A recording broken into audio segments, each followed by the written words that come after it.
Hello there. Welcome into a Thursday edition of the show. So glad to have you, whether you've chosen to listen on your radio, online at extrasports1300.com, or through the Extra Sports 1300 app, which, of course, is sponsored by Diversus Health, mental health and well-being for all. A veritable cornucopia of sports topics await you, and I'd love to get your thoughts on them. 719-247-1313 is the number. You could call or text in those thoughts, or you can always find me on X at Gingerly Tweets to give me a piece of your mind. Let's start with what transpired last night in the NBA. You know, General Manager Sam Presti of the Thunder had a quote couple years ago where he said, and I'm paraphrasing, when they make the playoffs, he didn't want it to be an appearance. He wanted it to be an arrival, which at the time was like the guts on this guy, right? We're not just looking to appear, we're looking to arrive. Well, they arrived. The Oklahoma City Thunder, and they're not done yet. I don't want to make it seem like I'm just glossing over their NBA Finals series, because things can happen. I certainly expect, regardless of whether Indiana or New York somehow finds a way to get to the NBA Finals, I would pick OKC. But right now, we've already seen one of the most dominant regular seasons and run to an NBA Finals that we have ever seen. I mean, that's true. I mean, look at the numbers. Look at the number of blowout wins that this team has had. Look at how quickly they finished off both Memphis and Minnesota. This team has arrived. And they've announced their presence with authority, to quote Bull Durham. And the thing about Oklahoma City, it feels early. And I think that's kind of what was at the heart of why people may have doubted OKC. I mean, where's the built-up scar tissue after years of playoff heartbreak? Where's the trials and tribulations? Where's the big money contract? They haven't signed one of these guys to a big money contract yet. Like, there are these steps that we put in front of these teams, like they have to get through them in order to, I don't know, deserve to win a title. And many of the teams that do end up winning titles have all of that. So it was never about talent with OKC. Their talent is on display every night. You'd be ignorant to say that Oklahoma City isn't one of the most talented teams in the NBA. But it was the youth, it was the inexperience. I mean, they were bad for like 2 years. That's the other thing, too. Let's not shed a tear for the long-suffering OKC fan that had to go through about 2 years of bad basketball. It went from KD, Harden, and Russ to Russ still playing at an MVP level. And then they tanked for 2 years. Last year they showed up, lost to Dallas in the second round, and now they're going to the NBA Finals. Okay, so spare me I've waited forever for this moment and da-da-da. But that's all right. Like, it's an emotional moment. I get it. But we kind of saw this. I mean, at least we saw OKC's belief in themselves. Because I remember talking about this move in the offseason as one of the moves that a team makes when they feel like they're ready to compete for a title, like right now. And that was Alex Caruso. And watching Alex Caruso, he's made it. He's been the catalyst for this team. He hasn't been their best player. He's probably not one of their best 3, 4 players. But he absolutely has been a catalyst for this team to be able to take this step.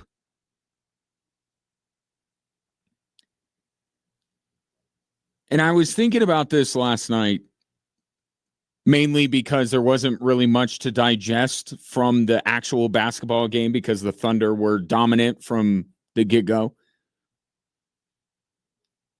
And it pertains to something that Josh Kroenke said in his couple of press conferences that he's had. I forget which one. I think it was the end of season and not yesterday's with David Adelman. And thinking about it last night and then what Josh Kroenke said were kind of mixing together in my head. And I got a thought, and I'm going to share it with you.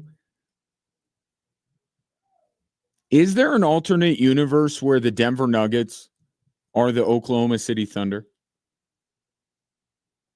And allow me to explain. So Josh Kroenke says in his press conference that he felt like the championship window for the Denver Nuggets opened in 2021, year after they made the Western Conference final in the bubble. And that was the year they traded for Aaron Gordon, which is one of those type of moves like OKC made this offseason with Alex Caruso. It was a move that the Nuggets made to signal we're ready, right? They were an organization not unlike Oklahoma City, where Sam Presti talked about we don't want to get in the playoffs and it be an appearance. We want it to be a rival, an arrival. For the Nuggets, it was we don't skip steps. Meaning we're not going to reach and try to grab this free agent or that free agent before we're ready to bring in a player like that. And in 2021, Tim Connolly felt like they were, and Josh Kroenke apparently felt like they were ready. So they made the deal for Aaron Gordon. And if you remember that season, the Nuggets at that point when they made the trade were like 8 games over 500. They were having a really good season. Nikola Jokic was laying the foundation for his first MVP. Michael Porter, who showed some flashes in the bubble, was kind of building on that. And they make the trade, and they immediately rip off 8 straight wins. And they go from certainly a contender, but maybe not the contender. You know, there's Phoenix, there are the 2 LA teams, but they were in that conversation. And then they got Aaron Gordon, and then it was like they were put into a microwave. And a good team looked elite, looked like a championship contender. And then April 12th of that year rolls around. It's a game at Golden State. And Jamal Murray, who is having his best season of his young career, tears his ACL. And at that point, and I remember the show I did immediately following that, that was it. Nuggets were not, you knew the Nuggets were not going to win a title without Jamal Murray.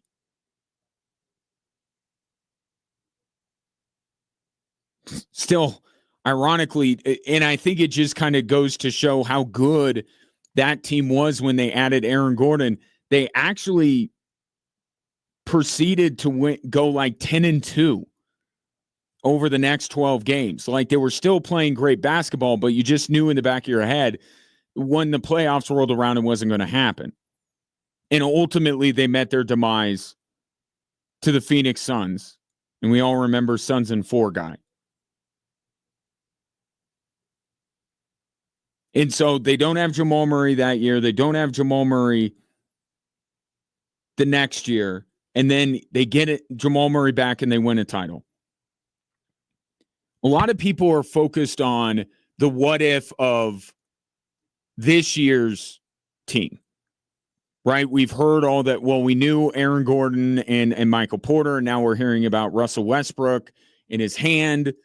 And the what if the Nuggets could have done this, that, or the other and gotten past OKC in game 7, what would they have done? I think that's the wrong what if to be looking at this point. And I've said, like, the change that OKC underwent late in game 4 against the Denver Nuggets, they're a different basketball team now. Right? In retrospect, once game 4 happened, especially the end of game 4, the Nuggets were done. The Nuggets were done. And Josh Kroenke alluded to that. Oklahoma City, whether it's Mark Daigneault or some of their players, have alluded to how much different the team was and how big of a win that was. So I don't look at this team as the what if. I look at what OKC's doing, and then I look at what the Nuggets were in 2021, and I say that's the what if team.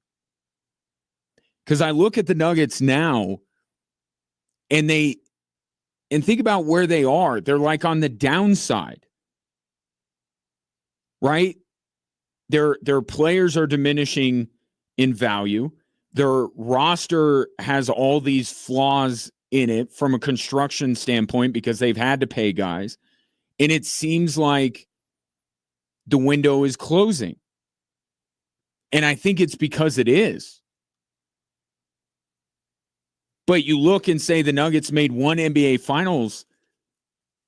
Like, how is that a championship window? You get one bite at the apple. But the thing is, they were ready to potentially win a title. They were ready to potentially be like this OKC team back in 2021.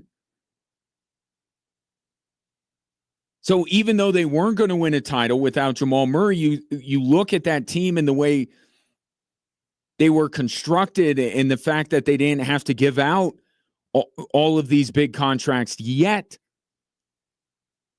There's some similarities here. Now, I think this OKC team is probably better than that Nuggets team was in 2021. I think that's fair to say. So I'm not trying to say that team is better than this one, but there's this alternate reality where the Nuggets have been the team that's going to potentially multiple NBA finals, maybe winning a couple of titles instead of just one. And now that second round series this year is kind of a passing of the baton for one team who extracted everything they could out of a championship window, whatever that and look like in that alternate reality, but now they're getting passed. Because right now the Nuggets look like a one and done team. And that's how history will probably remember this team. But I'm thinking last night, man, this Thunder team, they kind of followed the Nuggets blueprint. They kind of, and I don't know, and Presti could say, and they both really followed San Antonio's blueprint, if we're being honest. I'm not trying to say that OKC looked directly at Denver. That both of these teams have long admired what San Antonio has done, and that's where Sam Presti comes from. So it's a blueprint, San Antonio, Golden State, that many teams have tried to follow. But there are so many similarities between this OKC team and that Denver team, and we're remarking how quickly OKC has gotten here and how, health permitting, this isn't going to be their last NBA Finals they go to. They don't got to worry about any contract, anything, until after next season. Like, they're in a really good spot here. And I don't want to put the cart before the horse. They got to beat Indiana coming up here in a couple of days. But this OKC team is not just built to win this year. They're built to win the next couple of years. And we know with the Nuggets, it's, there's a deterioration. Even if the Thunder have to say goodbye to one guy, they're still going to have SGA. They'll still probably have Chet. and they'll still be a viable contender, maybe not the favorite, but a viable contender. The Nuggets should have been that team, or they should have preceded Oklahoma City instead of getting caught in this round robin of you get a championship and you get a championship and you get a championship. The Nuggets really had a chance to take the NBA by the whatever they would take the NBA by and really have a few cracks at it. That's the big what if, not this year. This is OKC's year. Come on. Well, let's not disrespect them. This is OKC's year. But the Nuggets should have had more than just that 1 year a couple of years ago. And it makes sense because you're looking at this team and they look like it's the ruins of a once proud civilization, but their reign was only 1 year. But they were ready to go 2 years prior to that. I don't know. Just a what if. Alternate reality stuff to start the show. Take your thoughts. 719-247-1313. OTAs today for the Broncos. You'll hear from both Sean Payton and Bo Nix. More on the NBA, some NHL. We'll get to it all today. Glad you're joining me here on Extra Sports 1300.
Welcome back, Drive Time Sports. This Saturday night, Colorado Springs Switchbacks FC continues its three-match road trip in El Paso as part of the inaugural Jägermeister Cup. They will take on El Paso Locomotive.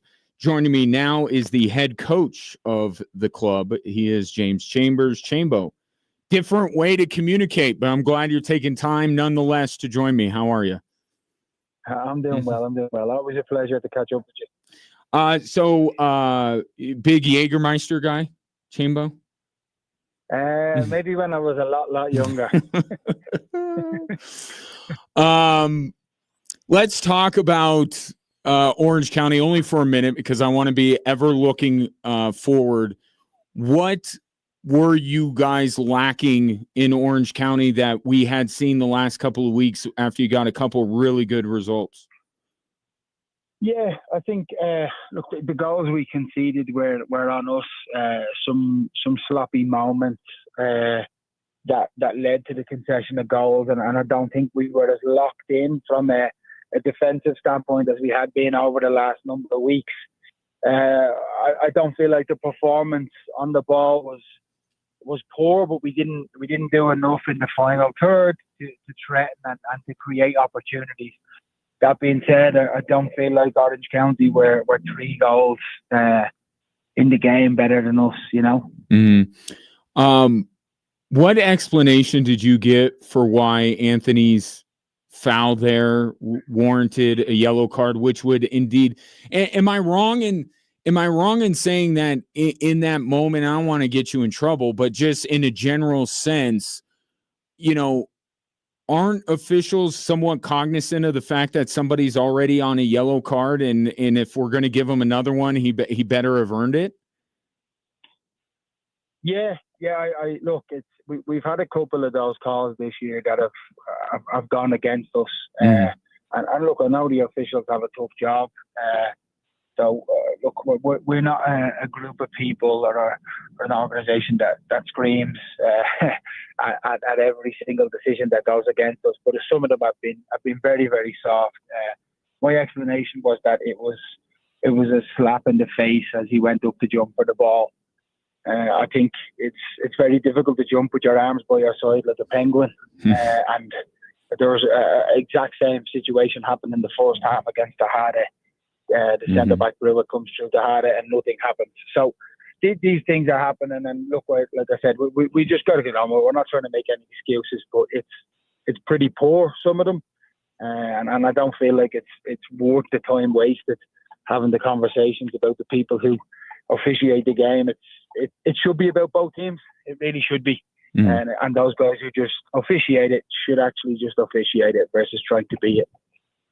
Yeah, I appreciate your perspective on that. James Chambers, head coach of Switchbacks FC, my guest. So obviously, no Anthony Fontana this weekend. You have built up the depth. You and Hoagie have done a great job of bringing in many options for the middle of the field, as difficult as it will be to be without Anthony for any period of time. One player, though, in that midfield that I do want to talk about that has been kind of entrenched in your starting 11 the last few weeks is Aiden Rocha. What about his game made you want to give him that opportunity, and how much do you believe that he has seized that opportunity and shown you why you put him in the starting 11 to begin with? Yeah, I think, look, Roach is able to play a number of positions. He obviously finished the season playing out of his skin at right back, and performed pretty well in the middle of the season in the 8 role more often than not. And for us, it's a case of he's playing in the middle of midfield alongside whoever that may be this weekend. The last weekend it was alongside Andy. So again, he's still learning the position. He's still coming to grips with it, but has shown certain elements that are promising. Yeah, he's one of those players that it seems like you love to have on your team, but you really don't like to go against. Yeah, he's an intense player. He's good from a character standpoint. He offers a good bit of bite in midfield, which is what you need. You can't just be soft in there that's where games are won and lost more often than not. And he definitely offers us all of those things. James Chambers, my guest. Anything to worry about with Herbert Onderley? Yeah, Herb will be recalled by Dallas. It's a long-term injury. He's unfortunately done his ACL, so he'll miss the rest of the season. Oh, that's unfortunate to hear. He made such a great impact on the club. And look, he's a young guy. He's got a bright future. He'll bounce back from this. Hopefully he makes his way to Colorado Springs again. So such is the way of the world, right? Next man up mentality. Isaiah Foster gets a look from you against Orange County. How is he a different player now than he was the last time he was here? Yeah, I think, look, when you go off and you're in different environments, you most definitely experience different things and see the game possibly in a different way. You're also a little bit older and have more games under your belt. So I think for us over the last number of weeks, we've used him in the wide area. He can also be a wing back and he can also be a full back. So I feel like he offers a lot of versatility on that side and is certainly an excellent addition and able to get up and down that side of the field with comfort. Mm-hmm. It seems like, and Roland and I were joking on the broadcast this weekend, it seems like every other week you guys are playing El Paso. This is already going to be the third time you've seen that club. Surely you have them down pat now with already 2 matchups under your belt, Chambo. Yeah, well, look, they started the season in a 3-4-3 or a 5-4-1. They came to us off the back of the New Mexico Open Cup game and were more or less a 4-4-2 with some rotations, and now they're in a 4-3-3 with more rotations. So they've kind of evolved over the last number of weeks, and we'll certainly have our work cut out for us. But it's something we're looking forward to. I think we had 2 good weeks. We had a down week last week, and it's up to us now to just try and get a bit more consistency within ourselves. Yeah, that's a great point. A lot of people looking at El Paso, and they are in a terrific vein of form right now. They're rolling. They had a 3-0 win over New Mexico. They're in great form. But to your point, you guys have shown some things over the last few weeks as well. Should be a good one. Saturday night, 7:00. You could hear it right here on Extra Sports 1300. James Chambers, thank you for the time, boss, and safe travels down to Texas. No problem. Thanks a million. Catch up with you, Phil. Yep, sounds good, Chambo. Appreciate you. James Chambers, head coach of Switchbacks FC, my guest here on Drive Time Sports. Man, that sucks. Herbert Onderley not on the team sheet Saturday against Orange County, and I really thought they had just gotten Juan Tejada back. And they finally had what I think it was their, and we're starting to see this throughout the team, the combinations, the lineups that James Chambers thinks are his best. So much early in the season, they didn't have Herbert Onderley yet on loan. They had some guys banged up. Jonas and Juan came out swinging right away and then got hurt. And it just felt like for the first time all season, James Chambers had everyone at his disposal, almost everyone. There are always injuries, right? But kind of had a chance to really put out the 11 he believed the most in, and that was the trio of Tejada, Yosuke Hanya, and Herbert Onderley up top. And then Herbert's not on the team sheet last week, and you heard the prognosis that it's rough. But Isaiah Foster, we'll see if he's back in that role coming up. Obviously, Jonas Fjellberg could be, I think they like him coming off the bench, but certainly with some of the other decisions that have to be made with Anthony Fontana being out with the red card suspension, we'll see how the switchbacks look. But Isaiah Foster, to see him back in the starting lineup, and this was a player that they really thought highly of when he was here a couple of years ago. Couldn't quite get the minutes here. Went away, came back. Seems like bigger, stronger, better player than he was. And maybe we'll see more of Isaiah Foster moving forward. Chance for the Switchbacks to bounce back Saturday night against El Paso Locomotive. They're rolling. They're rolling right now. That's going to be a buzzsaw they're walking into on Saturday. We'll see if the boys are up to the challenge. 7 o'clock right here on Extra Sports 1300 and the Extra Sports 1300 app. Coming up next on the show, clearly I alone was not enough to convince people that a Denver Bronco reunion should not happen with one of its former greats, but thankfully that former great picked me up yesterday. We'll talk about it next here on Extra Sports 1300.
Von Miller, current NFL free agent, was in, I believe, Inglewood, somewhere up there in the greater Denver area for his Von's Vision, that charity that he's had to help underprivileged kids be able to get the eyewear that they need.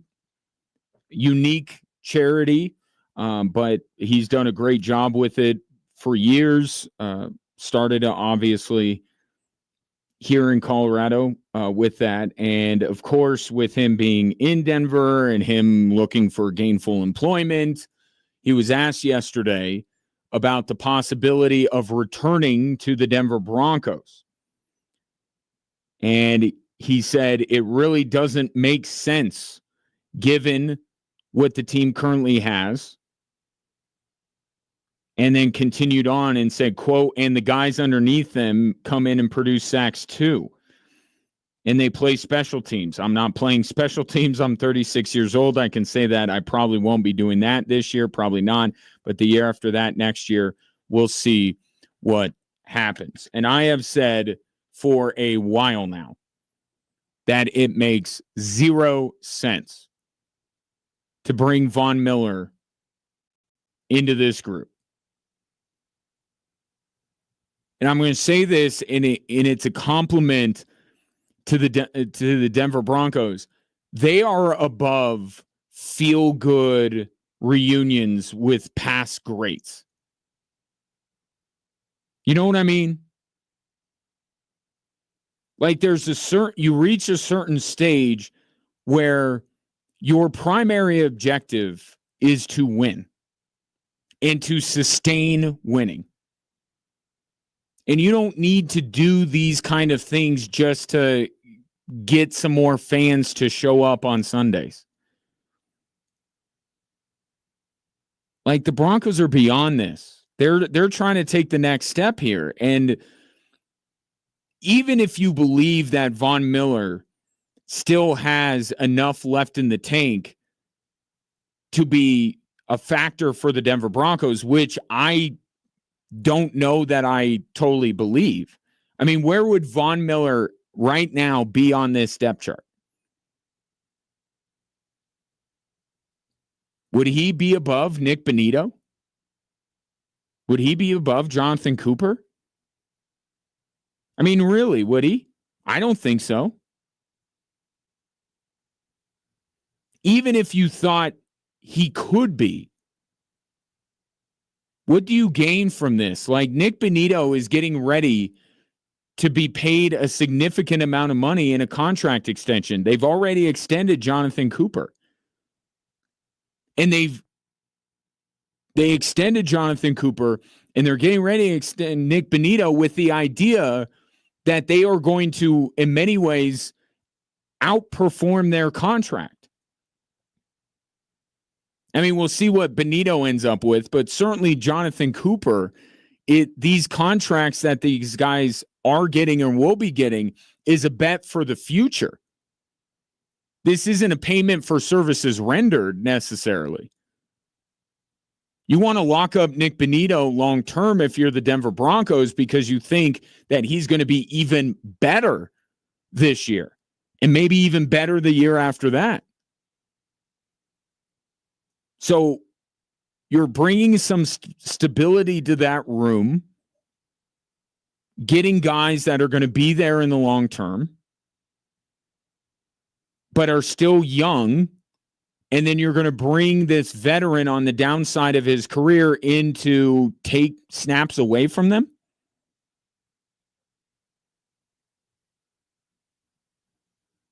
Von Miller, if you believe that he still can have a profound impact on Sundays, he's still a finishing touch for a Super Bowl contender. And the Broncos, come on, they're not there yet. But their own finishing touch could be Nick Bonito in year 4.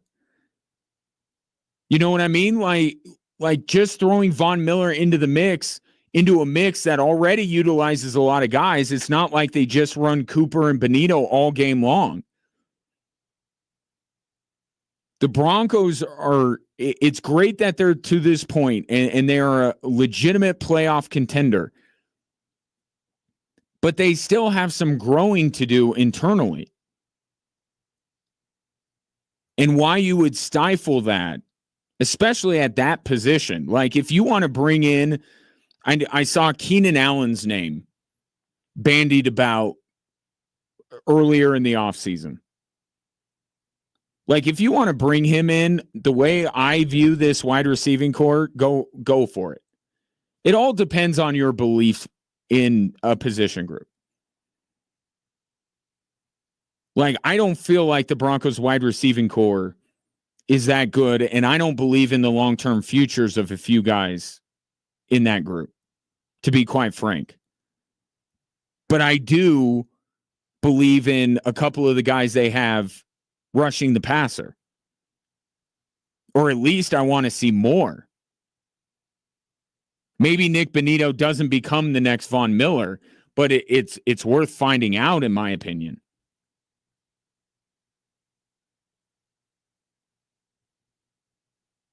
So Von Miller, go to a team that has a dearth of pass rushers, or go to a team where they're ready to compete for a Super Bowl, and maybe you could be the guy that gives them that extra little bit to push them over the top. The problem is the market is speaking on him. Right? I saw his name linked with the Chargers just in passing. Like, this is not like an Aaron Rodgers situation. I'm sure Von Miller has better things to do, like attend events for his charity, than to go to voluntary OTAs. But I'm not hearing the landing spot for Von Miller here like I'm hearing it for Aaron Rodgers. Like, Pittsburgh is waiting there. Whenever Aaron Rodgers is ready to go, Pittsburgh will embrace him with open arms, and we can debate later if that's a good idea, but clearly they are. Clearly they're waiting for Aaron Rodgers to choose them. And the reason Aaron Rodgers isn't, among other things, is that he's never been a guy that is going to be involved in the early preparations for the season. Thinks he's beyond that.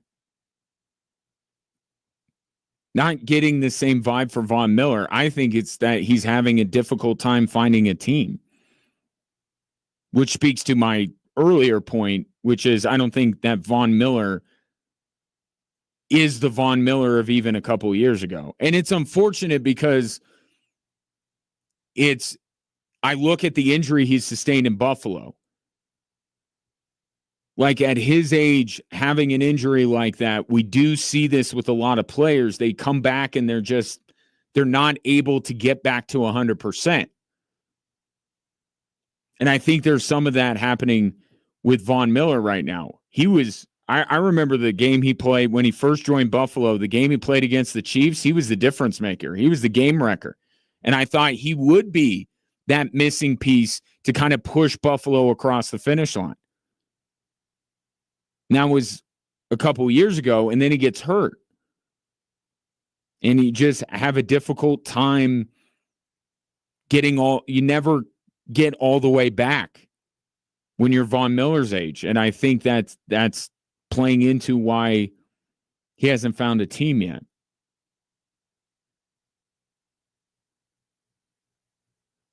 But I think with the Broncos, you could even leave out what Von Miller is or is not at this time of year. They're good at that position. Like, whether you fully believe that or you think it's the byproduct of the scheme or whatever it might be, like, the Broncos were not hurting for pass rushers. They were able to get to the quarterback. And they have a young position group like they do in so many other areas that you want to see more, and you want to see, if not to go down too much of a Nuggets road, but that internal improvement. And look, Nick Bonitto is a little bit different than Julian Strother, right? Little apples to oranges. And in the NFL, you need more of that, right? Because you have 22 positions on the field. Like, You got to play 11 at a time. You need more young guys to step up into the roles. And the Broncos did last year. So why upset that? Just for the sake of winning a news cycle. Doesn't make any sense to me. Hope Von Miller finds gainful employment somewhere. Just never made any sense for him to join the Denver Broncos. Since I brought up the Nuggets, I'd like to apply this to the Nuggets and in their pursuit of Bruce Brown, if that's the direction that they're going. Because I have heard more people bring up the idea of bringing in Bruce Brown to me over the last few days. And I'm not saying it's not an option for the Denver Nuggets, but just understand he, like so many players currently on the Denver Nuggets, is a couple of years removed from what they were when they won a title.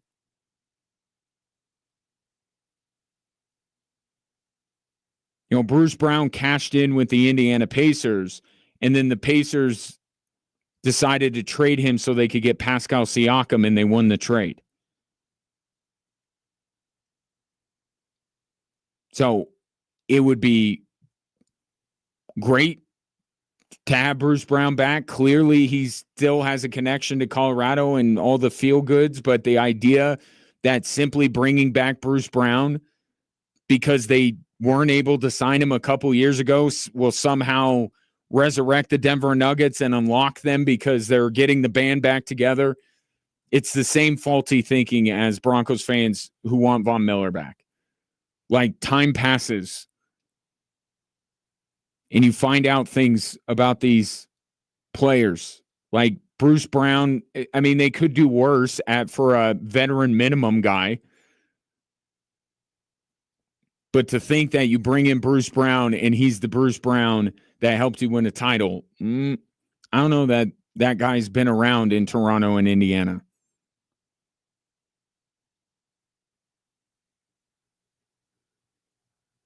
So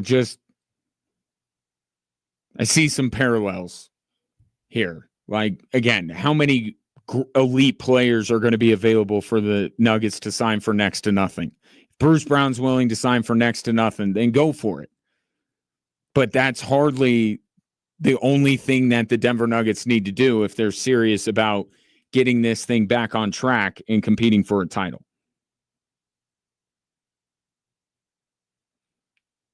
Nostalgia is a hell of a drug, though.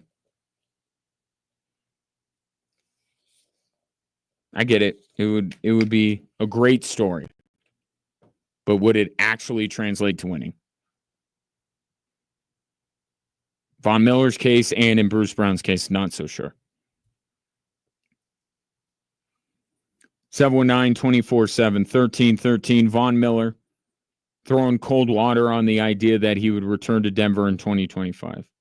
He's always going to leave it open, though. That's the other thing. And he did this, and he's toying with your emotions. And maybe he's in a little bit of denial. I think that Von Miller, when he made that video, when he was traded, I think he was earnest. I think he really did think that it wouldn't be too long before he's back with the Broncos.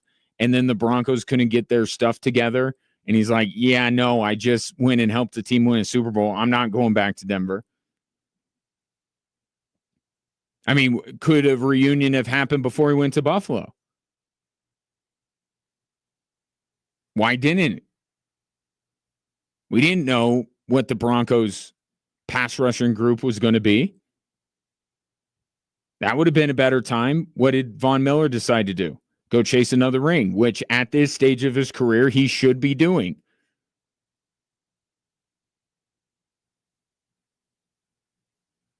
So I feel like that may have been a better opportunity than there is now. And it's like now the Broncos have kind of figured some things out.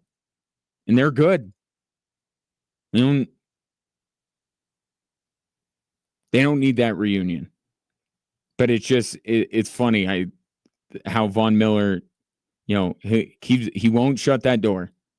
Never. Even if everything is screaming, there's no way he's going to come back to Denver under any other set of circumstances than signing a one-day contract to have his jersey number retired by the Denver Broncos. That's the only way Von Miller's going to be back in a Broncos uniform. But he can't help himself. I think it's because he loves Denver and loves the idea of being back in a Broncos uniform under the right circumstances. But also, I don't know, catnip to Broncos fans, I think, a little bit too, with him leaving that door open. Because if you were being brutally honest,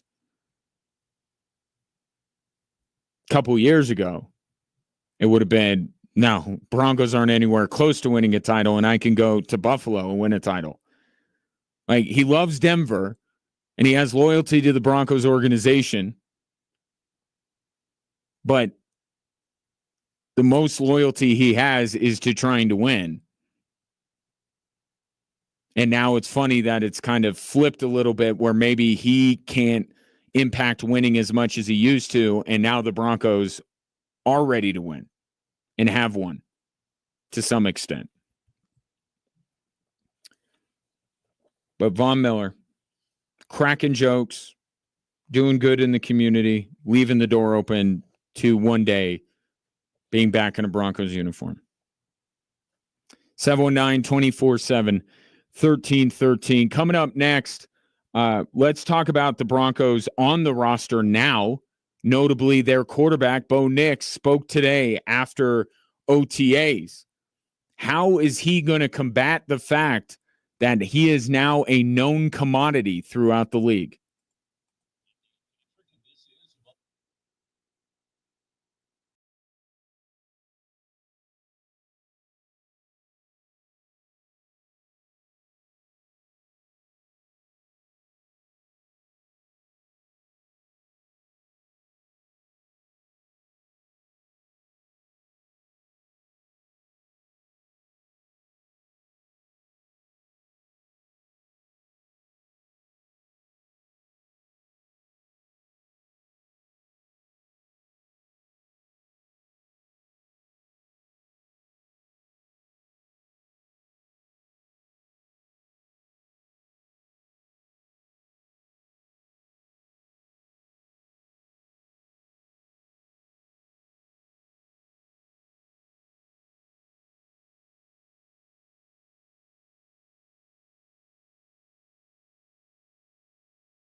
Welcome in Drive Time Sports on this Thursday. Ryan Kaufman with you. Congrats to the graduating class of the Air Force Academy. I certainly couldn't do it. Barely graduated junior high, let alone graduating from the Air Force Academy. So, well done. Appreciate you watching the show on our social media platforms, whether it be Facebook, X, Instagram, or YouTube. The handle all the same, at XTRA Sports. 1300. If you'd like to be a part of the show, you can call or text in your thoughts at 719-247-1313. Now, it's always a question with quarterbacks going into their second year. Has the league figured them out? Was their rookie year a bit of the unknown as why they were able to have the success that they had? And now Bo Nix is certainly entering that realm going into year two. There's a full season tape now on him. 4 teams on the Broncos schedule will be seeing Bo Nix for a second time. The AFC West teams will see Bo Nix for a third and fourth time. In the last couple of years, we have seen defenses catch up a little bit more to the offenses, right? They're putting that too high safety shell on the defense, keeping everything in front of them, and it's forced quarterbacks to be able to diagnose things a little bit better, to kind of try and pick apart defenses rather than just being able to huck it downfield at their fastest wide receiver. So there are a lot of things working potentially against Bo Nix of having a better year in year two than he did year one. But I thought it was interesting today at OTAs, Sean Payton brought up something. It's kind of a not so secret weapon, but we tend to kind of forget it. Here's Sean Payton on perhaps the answer for Bo Nix facing defenses that know him a little bit better. One of his traits that I think serves him well are his feet. He can move, and it's not always a clean pocket. And I think when it gets a little muddy, he makes good decisions. He doesn't hold on to the ball. His sack numbers were really good in college. They were really good last year, and we anticipate that to be the same. I look back at his sack numbers. You know what's kind of crazy? The company that he keeps for playing an entire season, he suffered one more sack than Lamar Jackson did, who is perceived to be about as unsackable a quarterback as there is. Some of the other guys that are in the same realm, Jameis Winston played 5 fewer games than Bo Nix. Dak Prescott, who missed more than half the season, and Spencer Rattler, who only appeared in 7 games last year, all had about the same amount of sacks as Bo Nix did.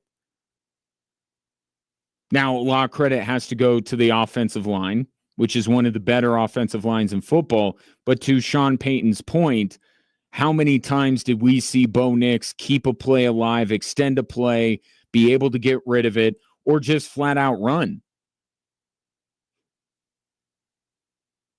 So that's a way that he can kind of counter the intel that teams have on him, is his athleticism.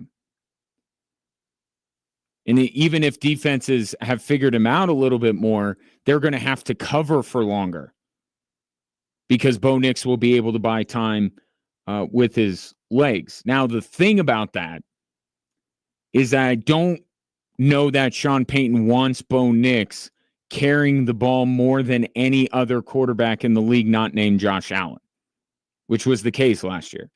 Second most carries among quarterbacks. Only second to Josh Allen, and we know how much that's a sore subject in Buffalo about how much Josh Allen runs.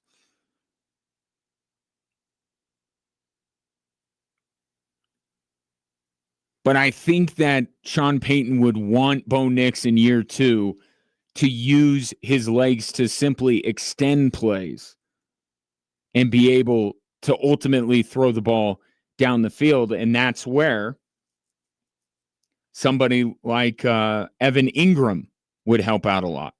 I think it helps a lot, depending on the coverages you're getting. But your third down, your red zone game plans, I think it really helps. Broncos last year were ranked 18th in the NFL in third down percentage. You want a stat, a number that the Broncos must be better in order to take whatever that next step looks like, or heck, even get back to where they were last year. To get in the playoffs at all, I would be shocked if the Broncos were 18th or worse in third down percentage. That has to improve. They were the second worst playoff team on third down, which, when I say it that way, makes a little bit of sense considering there were, quote unquote, one of the last two teams into the playoffs as a 7th seed. But that's got to be better. Third down's got to be better. And that's where Bo Nix and the combination of Bo Nix and Evan Ingram can help out a lot. The red zone thing is interesting to me because the Broncos were a very good red zone team. They were in the top 10. But they were also 16th in red zone attempts. So I would argue that where the Broncos need to improve when it comes to the red zone is getting there. Rather than once they're there, what do they do? And that goes back to the third down numbers, right? You don't convert on third down, you're not going to get to the red zone. But I suppose in Sean Payton's mind, you look at teams, Baltimore, Buffalo, Detroit, those were the three most elite red zone teams, and that's especially Detroit. Sean Payton really looks at Detroit and says, that's going to be us. That's what he believes, that the Denver Broncos are going to turn into the Detroit Lions. And they're great in the red zone. So even though you look at the red zone numbers and say they're good enough, maybe not in Sean Payton's mind. He wants this to be as good of a red zone team as there is in the National Football League. But Bo Nix is going to have to read defenses. Right? We can talk about using his legs. We can talk about getting a weapon like Evan Ingram. Ultimately,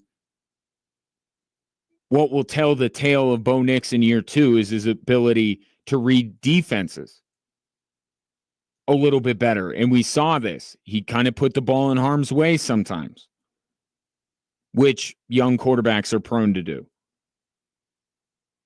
The decision-making wasn't always the best.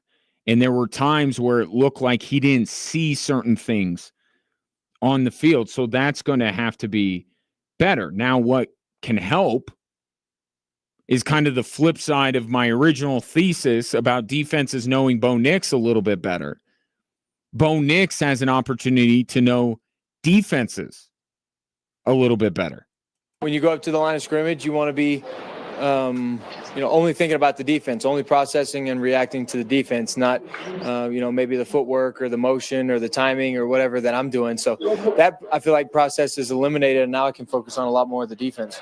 And that's him talking about the difference between year 1 and year 2. He's having to learn what he needs to do in year 1 as much as he's trying to learn defenses, and now he's with his study habits that have their own legend already in Denver. Now he could just take that energy, focus it on the defense because he knows what he needs to do offensively. And then you flip it and say, well, Bo Nix is seeing 4 defenses for the second time. He's seeing AFC West defenses for the 3rd and 4th time. I mean, that's really the crux of it, right? It's that race that always happens with these young quarterbacks. Can they learn opposing defenses faster than opposing defenses can learn them? And so often the defense wins that race. That's why it's really year 3 that we start to really look at young quarterbacks and say, okay, this is it. You got to be who you're going to be now.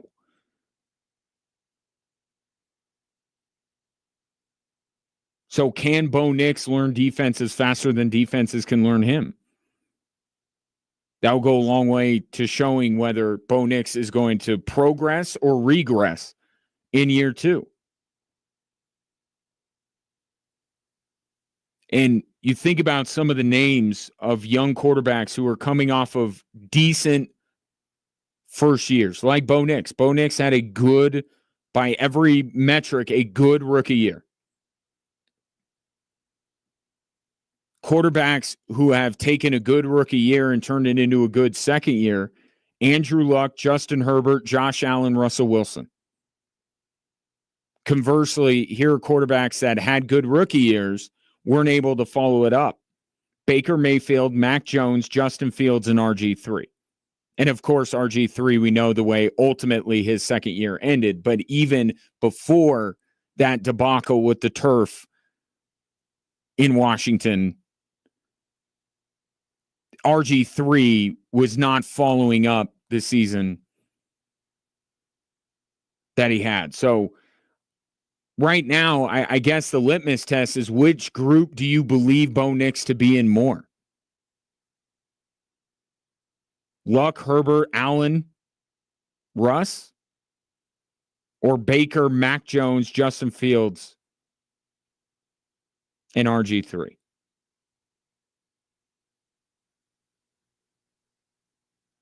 Right now, I'd probably say he's closer to the second category.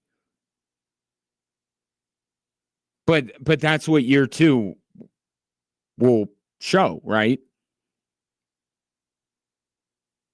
He has every opportunity to follow the trajectory of an Andrew Luck, a Justin Herbert, or a Josh Allen.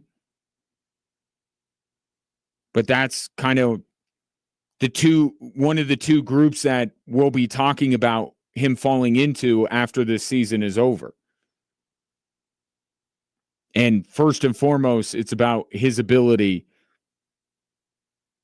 to read defenses at a higher level than he did in year 1, because, and this is out of respect to Bo Nix and what he was able to do year 1, they're going to scheme up some things.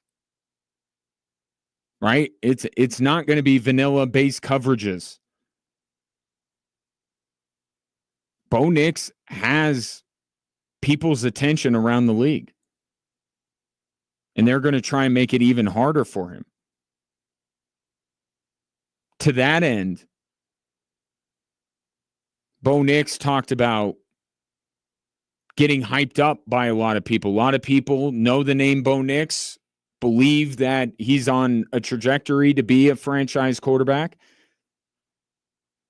Bo Nix doesn't want to hear any of it. We got a buddy on the team we talk about all the time is, we tell each other, you're still a nobody. You haven't done anything yet. And so we got a lot to prove, and we got a lot to go out there and do. It's people like that keep you in check. It's guys like, teammates that, got your back and continue to motivate you. And because, he's right. I haven't done anything up until this point, and I got a lot to prove, a lot to show.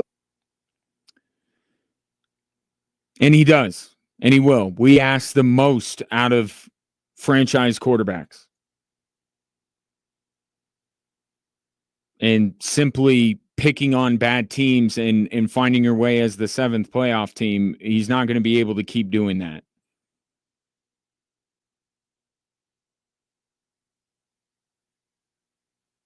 We're going to need to start seeing some signature Bo Nix wins over.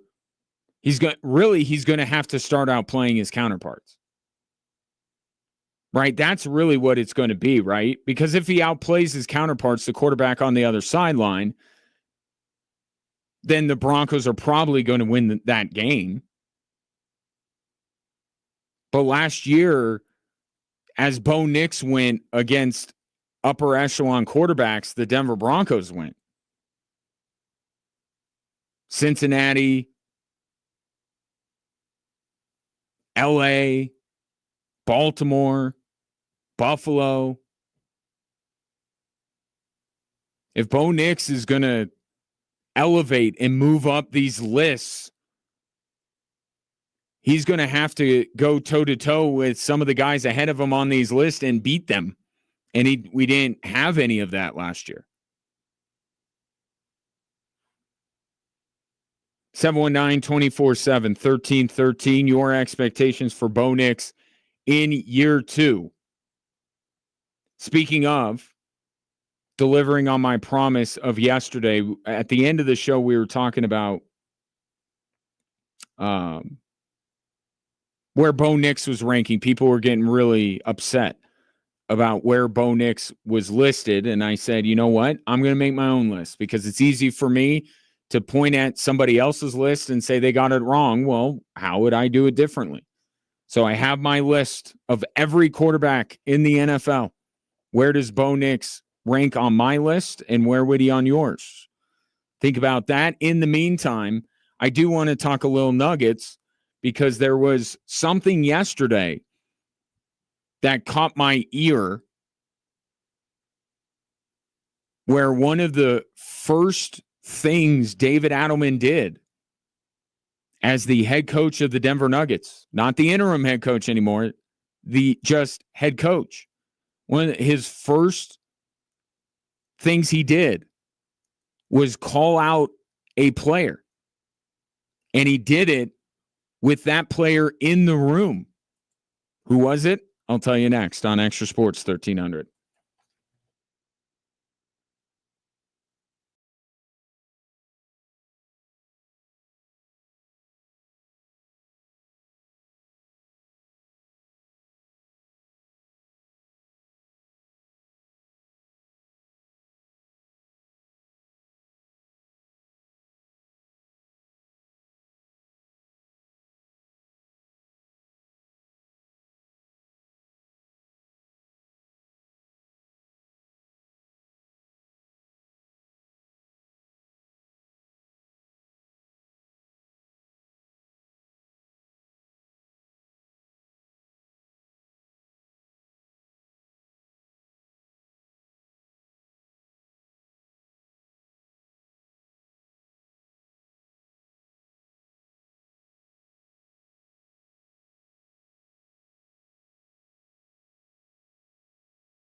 I started the show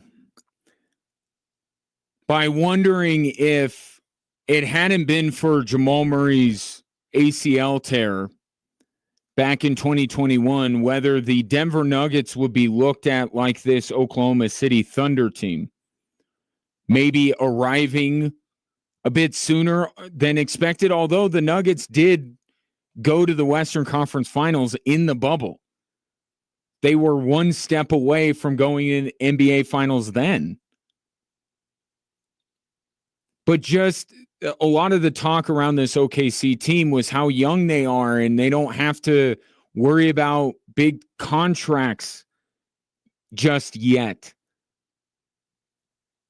And how they have the opportunity to perhaps get a few shots at winning an NBA title beyond this year. Because that Nuggets team was ready. They're ready to go. They were playing great basketball. They acquired Aaron Gordon. Were playing even better basketball. I have little doubt they would have been the top seed in the conference. It's only because they scuffled a little bit the last few weeks of the season that they weren't. Jokic winning an MVP that year. Like, there are some similarities between the 2021 Denver Nuggets and this OKC team. You can argue who's better, but there are similarities. And it's funny that the Nuggets not winning a title since their championship window opened, a lot of it has to do with Jamal Murray. You notice that? First 2 years since the window opened, Jamal Murray unavailable because of the ACL. He's back, they win.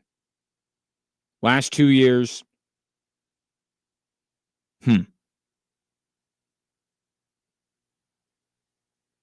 Jamal Murray, the last 2 years, even though he's had his moments, certainly did in the Lakers series last year, had it a couple of games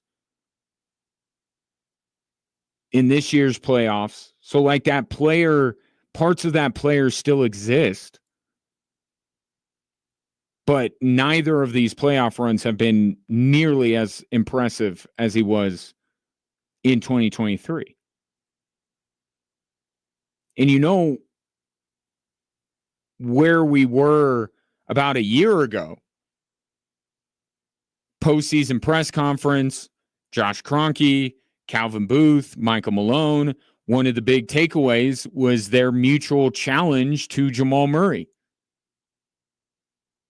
to be more available,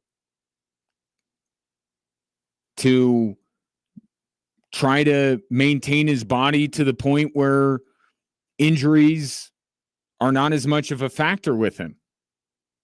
And I found it interesting yesterday when David Adelman was being introduced as the full-blown head coach of the Denver Nuggets and not just the interim coach, that one of the things that David Adelman did was kind of pick up where his predecessor left off when it comes to the question of, were guys in the shape you needed them to be in this season?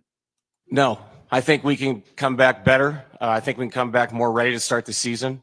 I think you can every year. I think every guy comes back, and as they take a year, they get a year older, they're all trying to maintenance themselves through the offseason into the first part of the first games.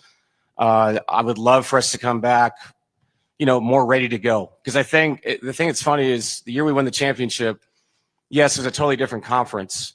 But the bottom line is we got off to a great start that year and just crushed it throughout the season, which allowed us to be right for the playoffs. And he said that with Jamal Murray in the room. And make no mistake about it, he's not talking about Nikola Jokic. Even after the challenge that Calvin Booth and Michael Malone together in unison gave to Jamal Murray, did you see a Jamal Murray that responded to it? We talk about his Olympic experience and how poor it was. Could some of that have been attributed to the type of shape he was in? And it's not a secret that Jamal Murray uses the beginning of the season to get himself in shape. Like, you can see it. And there's David Adelman, not calling him out by name, but anybody that knows anything about the Denver Nuggets knows he's talking about Jamal Murray first and foremost. And we get so caught up, and I don't want to diminish the depth thing, but I feel like it's become the first thing anybody thinks about. The Nuggets got to be deeper, more players. They got to get more players. And so I feel like I have to counteract that and go the other way and be like, wait a minute. What about the guys that they're relying on? The guys that have already proven they are worthy of being relied upon. We're spending so much time talking about the potential of a Julian Strawther, the potential of a Jalen Pickett, or what Deron Holmes could be in what will effectively be his rookie year. How about the guys that we saw contribute to a Nuggets title? Are they doing what they need to do? And that's why I keep coming back to, maybe it's not Michael Porter as the member of the core four that the Nuggets need to think long and hard about maybe moving. I think it might be Jamal Murray.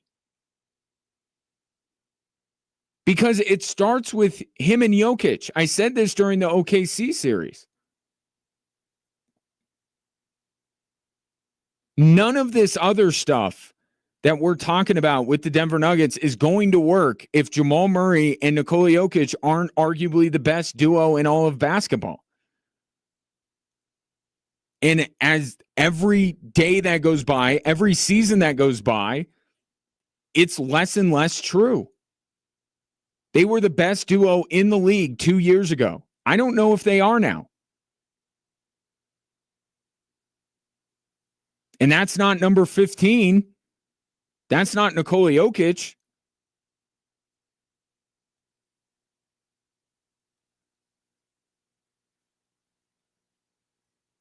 You know, everyone talked about David Adelman and how the players bought in to what he was saying. Maybe a different messenger was needed in the message to Jamal Murray. Maybe with him being in the room, clearly showing the respect he has for David Adelman, maybe he'll heed those words better than he did a year ago when Calvin Booth and Michael Malone told him basically the same thing.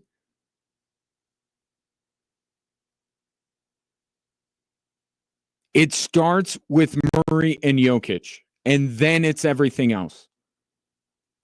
Getting Julian Strawther to be a reliable contributor off the bench 15, 20 minutes a night is not going to make the difference between the Nuggets bowing out in the second round and winning the NBA title.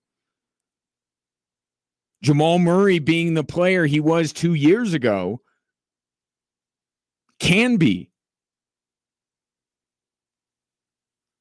So it's everything, right? Like, I don't want to completely dismiss anything that we've been talking about with the Denver Nuggets. They needed the coaching change. They need more depth. They need to develop their young guys a little bit better. Michael Porter needs to be healthy. But that's all down further on the list than Jamal Murray being a $45 million player, which by his contract is now. That's how much he's getting paid. You think you were upset at Michael Porter for the contract that he has. Wait till Jamal Murray plays like he has the last couple of seasons and you look on Spot Track and he's making $45 million a year.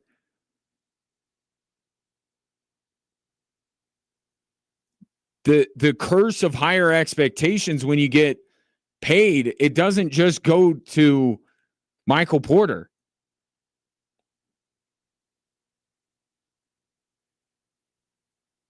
And if the Nuggets aren't serious about moving him, then this is a big year for him. And it's there.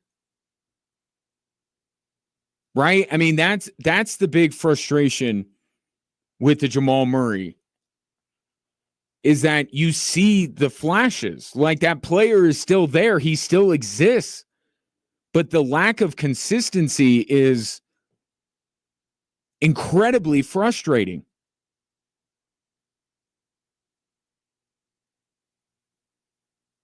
Like, I get it. He's a playoff performer, and the playoffs bring out the best of him. You could argue the last couple of years you haven't seen as much of that as you did during the title run. But I'm sorry. I'm tired of dismissing the regular season. Jamal Murray should be an all-star. And that's not on any ESPN national bias against him. That's him. There's no reason why he shouldn't be an all-star. He's got the name recognition. It's not like people don't know who Jamal Murray is. He's playing alongside the best player on planet Earth. He's going to be playing in prime time. He's playing important games. The Nuggets, whether you believe they'll get back to the NBA Finals next year or not, are certainly going to be a team discussed to be in contention for going to NBA Finals. There's no reason other than himself why he's not an all-star. And it's because it seems like he uses October and November, key all-star game opinion-forming months, getting ready to play basketball.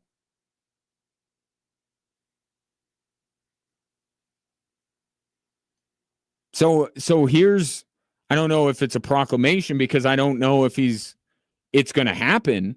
It's not a prediction, certainly. Jamal Murray should be an all-star this year. And if he's not, there's no one to blame but himself.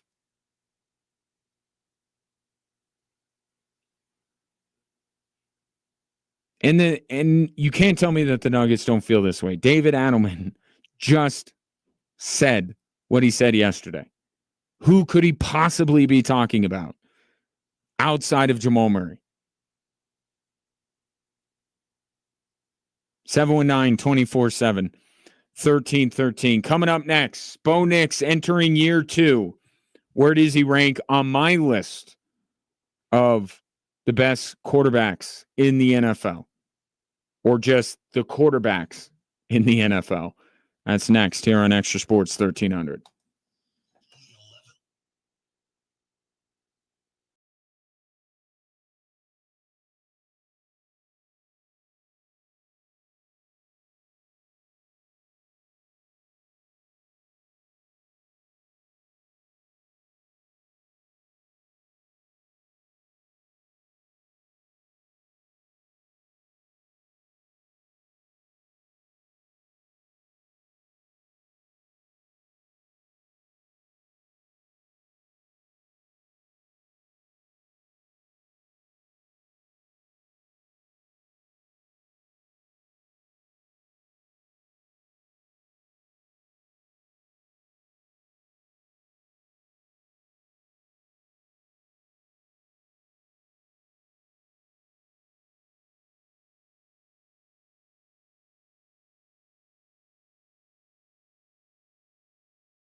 719-247-1313 is the number. If you'd like to reach out. Tom taking the opportunity. Tom, great to see you the other day, buddy. To my assertion that Jamal Murray must be an all-star this season and would have no one to blame but himself if he wasn't. Tom asked, what guard are we taking off the Western Conference All-Star team so Jamal can make it? Who is he beating out? Well, see, here's the tricky thing. Is it East-West anymore? What format are they using next year? Because I'll give you two right now. East-West, international, rising stars, whatever. Two guys that were all-stars this year that Jamal Murray should absolutely be an all-star over. Not that he deserved it this year, but I'm saying has the ability. How about James Harden and Donovan Mitchell? They were both all-stars last year. We've seen Jamal Murray go toe-to-toe with Donovan Mitchell and beat him. Why can't Jamal Murray beat out Donovan Mitchell as an all-star? James Harden's going to be another year older. Why can't you saw James Harden for 7 games? Why can't Jamal Murray beat out James Harden? And I'm looking at the list here. Lillard was an all-star. He's not going to play at all next season. Kyrie, kind of the same way. Steph, I wouldn't suggest that Jamal Murray should beat out Steph. There's Kyrie and Dame, who probably won't be healthy. So there's 2. James Harden, he should. Jalen Brunson, no. Anthony Edwards, no. Cade Cunningham has surpassed him, unfortunately. Tyler Hero. Can Jamal Murray beat out Tyler Hero? I guess this is the young stars group. But here's the perfect example. So they went with this format, which was kind of dumb, if we're being honest here. They didn't go all the way, at least. Giannis, I saw on Twitter, said that it should be Team USA versus Team World. NBA would never go for that because Team World would eviscerate Team USA. There was a team last year in the All-Star game last year called Chuck's Global Stars that had Jamal Murray's teammate and Jamal Murray's fellow countrymen. SGA and Jokic were on Chuck's Global Stars, and there's Donovan Mitchell. Trae Young was on that team. I think there are a lot of guys that participated in whatever the format is, but Donovan Mitchell and James Harden are the two I immediately look at and say, why can't Jamal Murray be more deserving of an all-star game nod than those two? And the answer is there's no reason. None. And that's what I'm saying. It's not a math problem.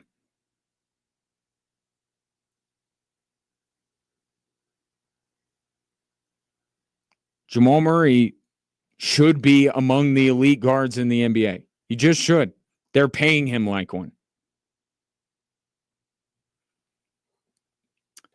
Speaking of elite,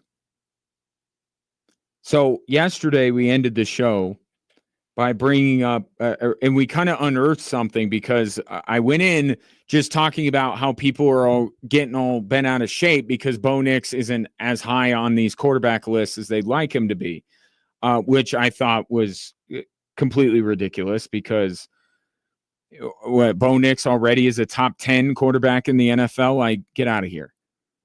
And then we unearthed that actually these lists, not for Bo Nix, but for other quarterbacks, are incredibly flawed. Pulled one up from CBS that had Jaden Daniels and Jalen Hurts as the top 2 quarterbacks in the league, which is laughable. One, Jaden Daniels let's not make the mistake that we've done in the past where we elevate a rookie after 1 year. Yeah, I think Jaden Daniels is that dude. I think Jaden Daniels is going to be a great NFL player. But after 1 year, let's chill. Right? can he do it 2 years before we anoint him? Because we did this with CJ Stroud, and then it was like, oh, well, maybe CJ Stroud, maybe we were too quick there. And then Jalen Hurts being the second best quarterback in the league is an absolute joke. An absolute joke. But I decided I'm going to put my money where my mouth is. I put together a list. I ranked every supposed. I have Flacco for the Browns. Mason Rudolph for now is the starting quarterback of the Pittsburgh Steelers. Tyler Shuck, I'm projecting, will be the starting quarterback of the New Orleans Saints. So I had to make some assumptions on who the 32 starting quarterbacks in the league are. But don't worry, none of those players outranked Bo Nix on my list. But here's the way I had it. And we can go as in-depth on this as you want to. I had Bo Nix 18th. I had Bo Nix 18th among all NFL quarterbacks. So I'll list them quickly, and you may not catch all of them, but one maybe catches your ear. Here's the way I had it. And this is how I actually rank them. Not just a bunch of quarterbacks that are better. This is how I actually rank them. Mahomes 1, Allen 2, Lamar 3, Burrow 4. I said that has to be your top 4. If you don't put those guys in the top 4, you can rank them in different ways, but they have to be your top 4. You put anyone else in the top 4, then I'm not listening to you anymore. Stafford 5, Herbert, Goff, Jaden Daniels, Brock Purdy, Jalen Hurts, CJ Stroud, Dak Prescott, Jordan Love, Trevor Lawrence, Baker Mayfield, Kyler Murray, and Tua Tagovailoa. And I debated putting Geno Smith over Bo Nix. I didn't, but I debated it. How many of those guys can you say unequivocally right now are worse than Bo Nix that deserve to be ranked lower than Bo Nix after one season? And that's kind of my bigger point than anything else. I'm actually not doing it to say that Bo Nix isn't good.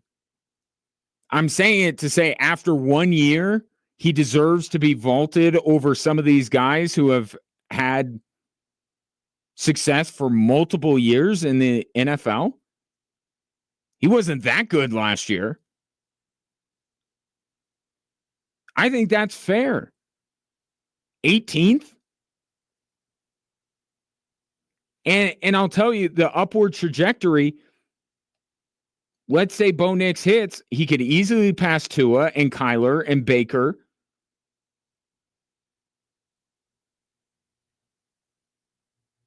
And if Trevor Lawrence doesn't show signs this year in Jacksonville, there's another one. I mean, the upward trajectory for Bo Nix this time next year, he could be knocking on the door of the top dozen.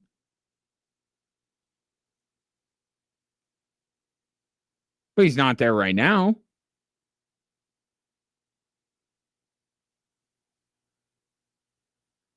But who is he grouped with? Caleb Williams, I had at 20. Justin Fields, 21. Drake May, 23. Bryce Young, 25. Michael Penix, 27. Anthony Richardson, 28. Like, he's better than these guys. But that's the group he should be in. And people want him to be. I know what it is. Jaden Daniels is super high on all of these lists. And people want Bo Nix to be right there with Jaden Daniels. Because he was right there with Jaden Daniels for the Rookie of the Year, which he wasn't. It wasn't that close.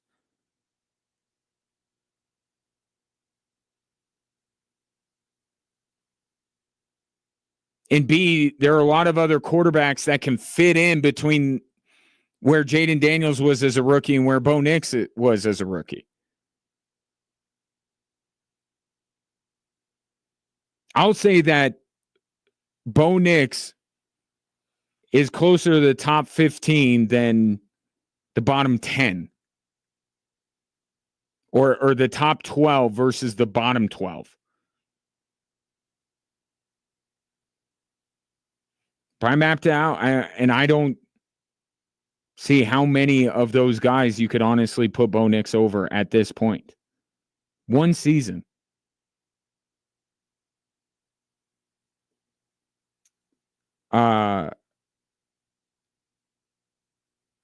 Just as an aside,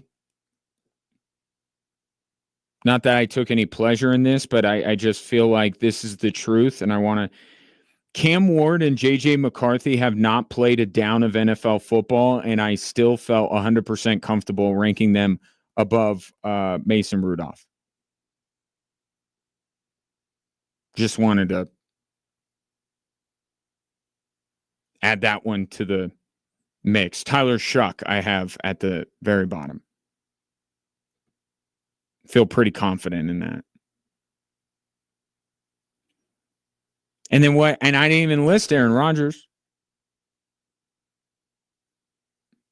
Is Aaron Rodgers better than Bo Nix? And don't give me the one game in the driving rain. Is Bo Nix better than Aaron Rodgers?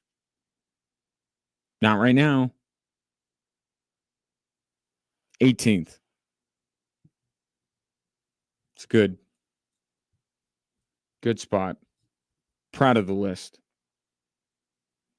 Mahomes, Allen, Lamar, Burrow, Stafford, your top 5. Herbert, Goff, Jaden Daniels, Brock Purdy, and Jalen Hurts. I think I'm giving Jalen Hurts a lot of credit, putting him in the top 10, if I'm being honest.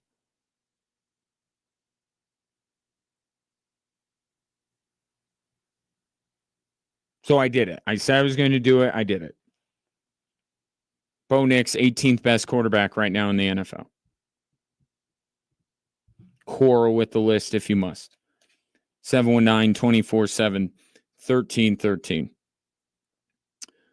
Oh, wanted to get to this while I have a moment.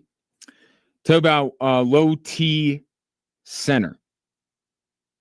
You've heard a lot of ads about low T center and also about some of low T center's competitors. There are a lot of them.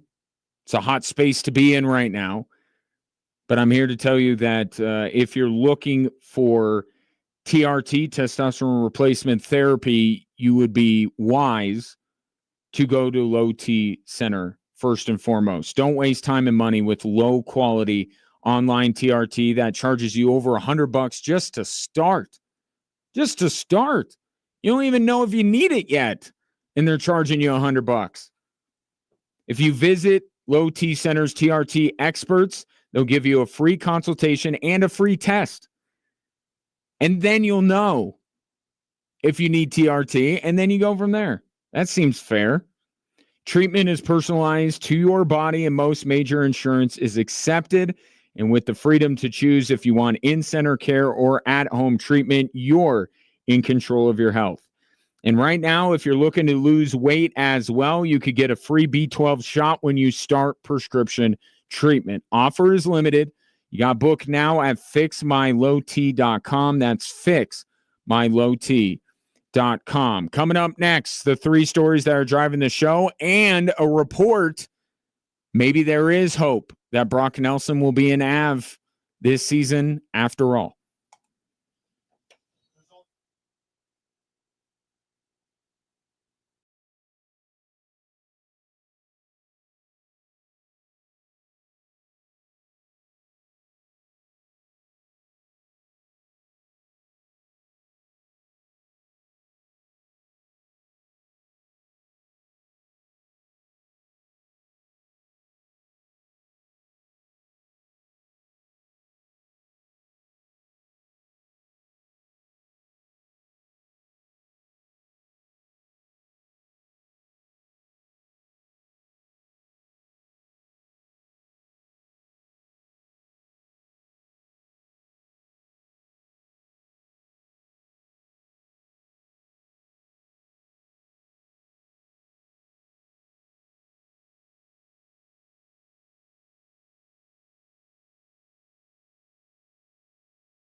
Hello there. Welcome in Thursday edition of Drive Time Sports with me. I'm Ryan. Nice to meet you. Appreciate you finding this show, whether you're on your radio, listening online at extrasports1300.com, or you've downloaded the Extra Sports 1300 app. And that app that is free to download and free to use. And my favorite way to listen to this fine radio station is sponsored by Diversus Health, mental health and well-being for all. Will it be curtains for the Stars and the Knicks like it was last night for the Hurricanes and the Wolves? We'll find out. Those are the two big sporting events on the docket tonight. In the meantime, here are the three stories that are driving this radio show.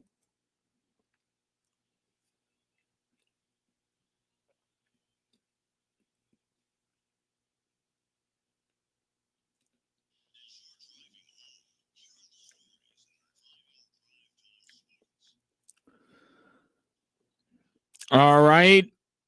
First story, how much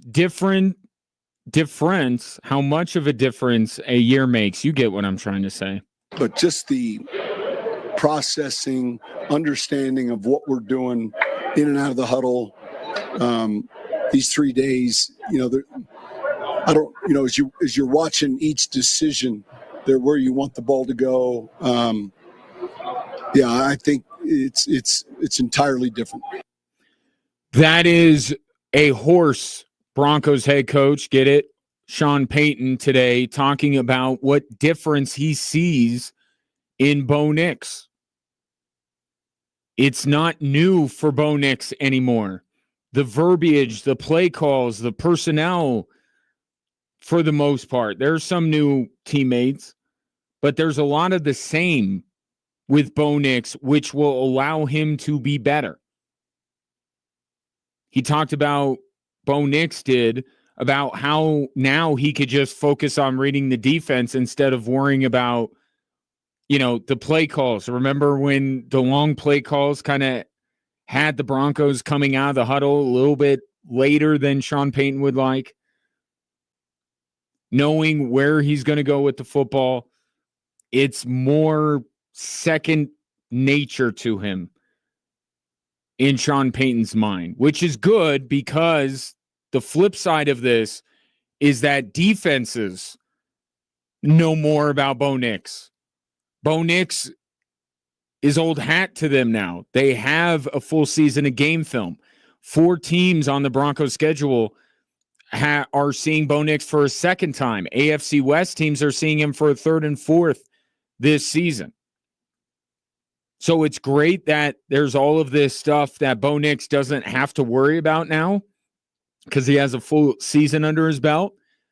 But the defenses that he now can solely focus on reading are going to be more difficult to read because the success he had in year one, teams will have a deeper respect for what Bo Nix brings to the table, and that will mean they'll get a little bit exotic with some of their looks. This is not your base vanilla coverage because, he's just a rookie quarterback and he's going to struggle enough with that. No, Bo Nix earned their respect, and they will show that respect by making it much more difficult for Bo Nix to read their defense this upcoming season.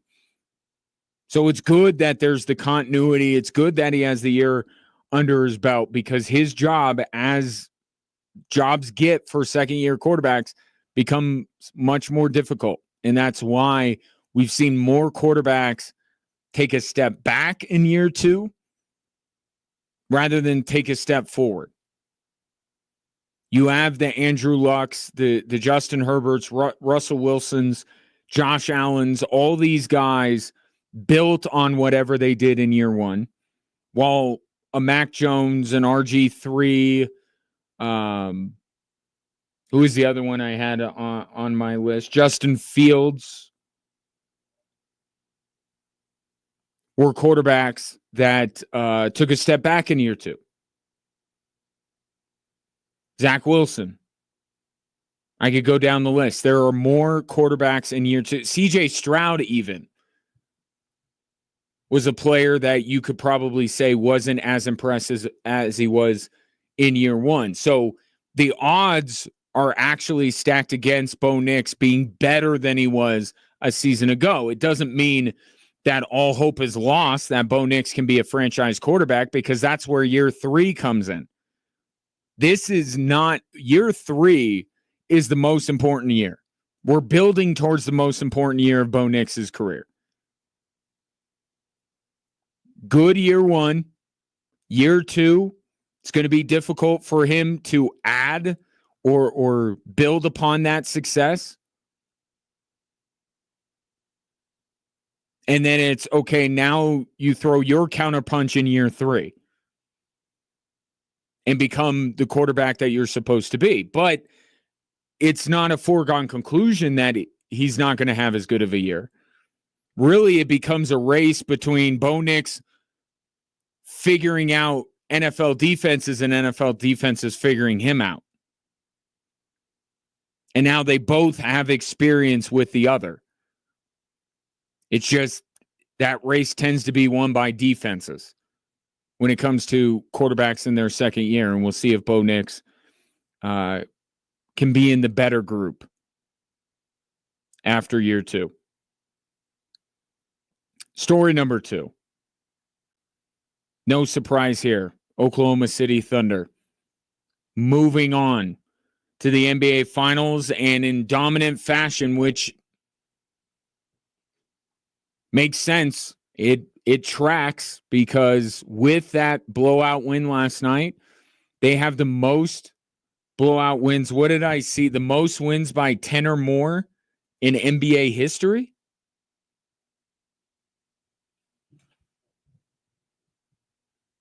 They blew out a lot of teams this year. This Oklahoma City Thunder team did. And some of the analytics will tell you that they were the most dominant regular season team that we have seen. Now, nobody's going to take this OKC team over the Warriors when they had Durant or Jordan's Bulls. So, but what I mean by that is how they have run roughshod through the NBA this year. They've won. They're the 4th team, I'm seeing it right now on ESPN, the 4th team to reach 80 wins before an NBA Finals ever. So no doubt this is one of the most dominant seasons that we are witnessing in NBA history. But I wonder if the Thunder's dominance is somewhat a byproduct of where the league is going. We have more parity than we've ever had. We have these very restrictive financial rules where teams can't load up. No, super teams are dead. Could that be part of the reason why the Oklahoma City Thunder are so dominant? And I think it is. And I was looking at comparing a team that I would probably say is one of the best I've ever seen in the Golden State Warriors team that only lost 9 games. And I know what happened to them in the NBA Finals, but we're not to the NBA Finals yet. But that's one of the best teams I've ever seen. And they were dominant.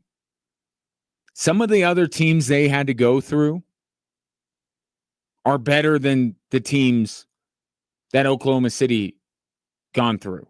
I mean, you think about Kawhi's Spurs, you think about some of these other teams that Durant and Curry beat. I do think, I'm not going to say the competition is worse, it's just more spread out. And what does this matter in the end? Because Oklahoma City is a dominant team in a new era. And we always talk about the difficulty of comparing eras. right? The Miami Heat were the super team in the super team era. And then it moved to what the Golden State Warriors were able to do. I don't think this Thunder team is better than LeBron's Heatles or Jordan's Bulls and we'll have that conversation, but it goes back to what I'm talking about with the 7 different champions in 7 years. Like, we're not going to look at OKC and put them among the greatest teams ever. I don't think. Because even though it looks like they'll have more opportunities in the coming years to win more NBA titles, the current form of things in the NBA is they're not going to. Now they got everything they need to defy that, but time will only tell. I don't know if we're going to look at this OKC team as one of the greatest ever assembled. But the numbers are there to say this is one of the most dominant teams in a single season that we have ever seen. And that means something. I just don't know that these teams are going to be in these huge debates about these, Kareem and Magic's Lakers and all the. I just don't know that any team, including the Denver Nuggets, just in case you think I'm being a homer, that 23 Nuggets team isn't going to be discussed in those. But for a single season, which is kind of what we've been now reduced to, is we got to look at the Celtics of last year and the Nuggets of the year before and the Oklahoma City Thunder. This Oklahoma City Thunder team may be better than those two. We'll see if they finish it off with the title, which will be important for their inclusion in that conversation. But just remarkable. I'm really not trying to take anything away from Oklahoma City because they have been absolutely dominant. And I actually think that the people who are playing the what-if game with the Denver Nuggets aren't giving the Thunder their respect. Look at games 4 through 7. That's this Oklahoma City team. Nuggets weren't beating that team. And I don't know that Indiana is going to be able to beat this team. But we'll find out tonight if it will be indeed the Pacers and if we'll get going with this NBA Finals here sooner rather than later. And then you go to story number 3, which is the other team that punched their ticket to their league's final last night, and that's the Florida Panthers. And what I have seen, because they're actually a team, because the NHL does not put in all of these rules like Adam Silver does. Right? They have teams that are getting the opportunity to go back, that aren't being punished for their success. The Florida Panthers are back in the Stanley Cup final for the 3rd straight season. And instead of talking about where they may rank all time, how good this team is compared to some of the historically great NHL teams, we're talking about checks notes, no state income tax. We're back to this. I thought we dispelled this last year. Talking about how Florida is able to keep going back to the Stanley Cup final because Florida doesn't have a state income tax is one of the dumbest things. And it is so, it's just diminishing. It's an intent and intentionally trying to diminish what Florida has accomplished. Oh, it's just because you have no income tax. As if the governor of Florida just instituted this a few years ago in order to specifically help the Tampa Bay Lightning and the Florida Panthers win Stanley Cups. I'm sure that the lawmakers in Florida were like, we got to get our hockey teams to where they need to be. We need to compete for Stanley Cups. They barely care about hockey in Florida. And by the way, the no state income tax has existed for as long as I can remember. This is just such a ridiculous argument that Florida is doing this. What about Dallas? What about the Stars? What's their excuse?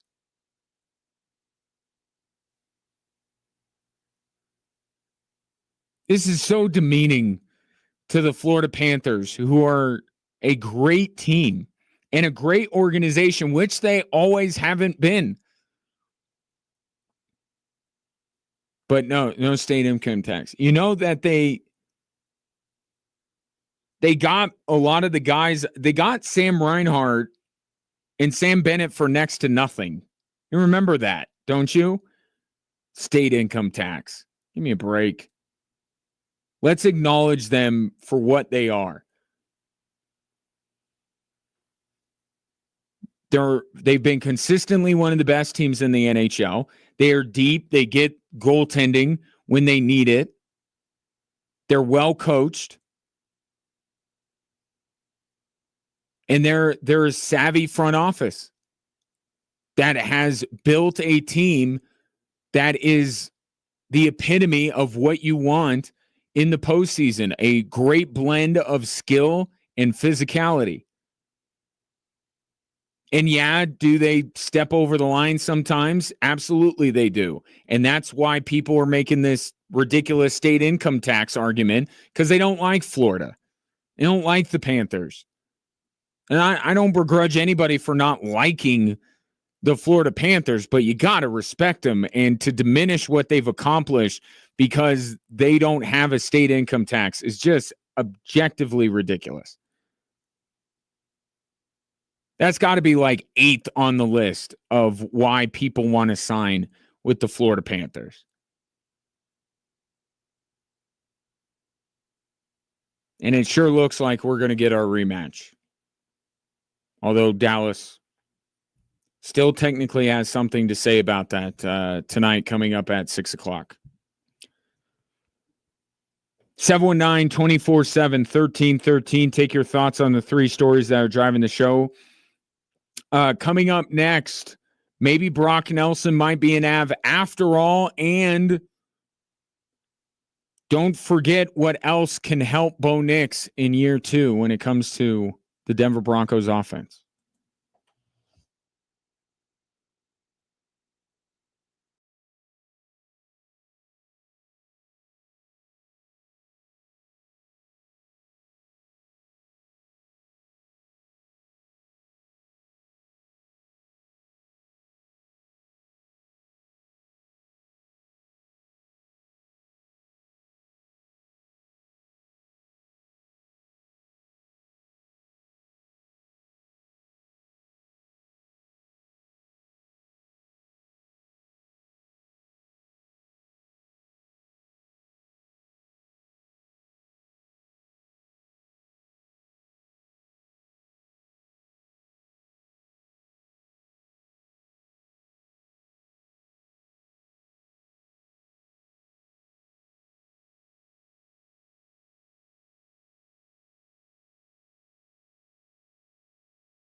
Maybe all hope is not lost when it comes to Brock Nelson signing with the Colorado Avalanche when free agency begins. This report from celebrated NHL insider David Pagnotta. There appears to be mutual interest from both the Avalanche and Brock Nelson in exploring a new contract. How that may look is too early to tell, but Nelson is open to that possibility, and talks between the Avs and his agent are expected to pick up in June.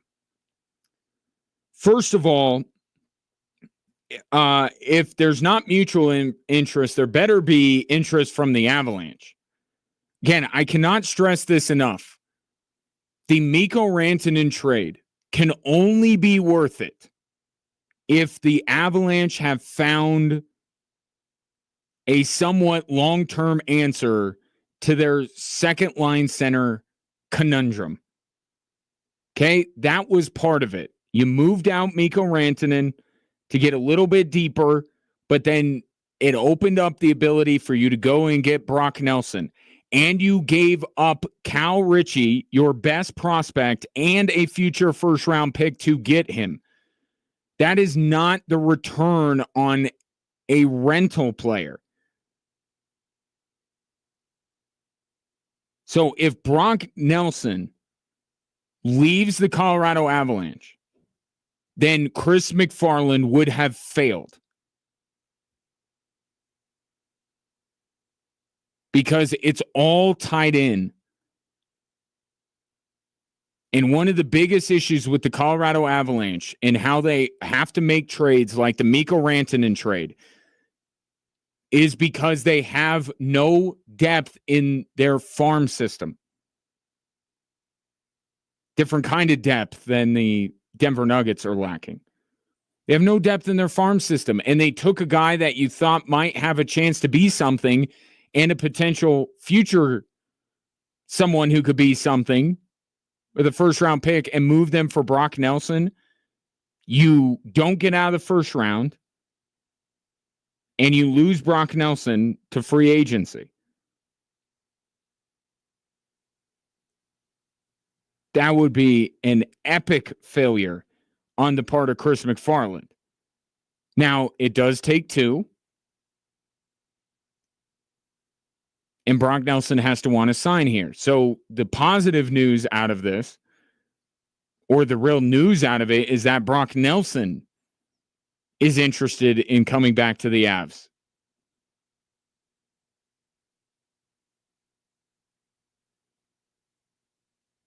And if Brock Nelson leaves, he's probably going to a division rival, by the way. He's probably going to Minnesota. So there's a lot riding on this. So I don't know why they wouldn't have exhausted every option to at least get some idea of whether Brock Nelson would like to be like the same energy that people are given to the Carolina Hurricanes because they traded for Mikko Rantanen with no idea if he would sign long term. You got to apply that to the Avalanche. They did the same thing with Brock Nelson. Oh, we'll just bring him in as a pending UFA. We'll give up a lot to get him, and maybe we'll keep him, maybe we won't. That's not good operating procedure from a front office.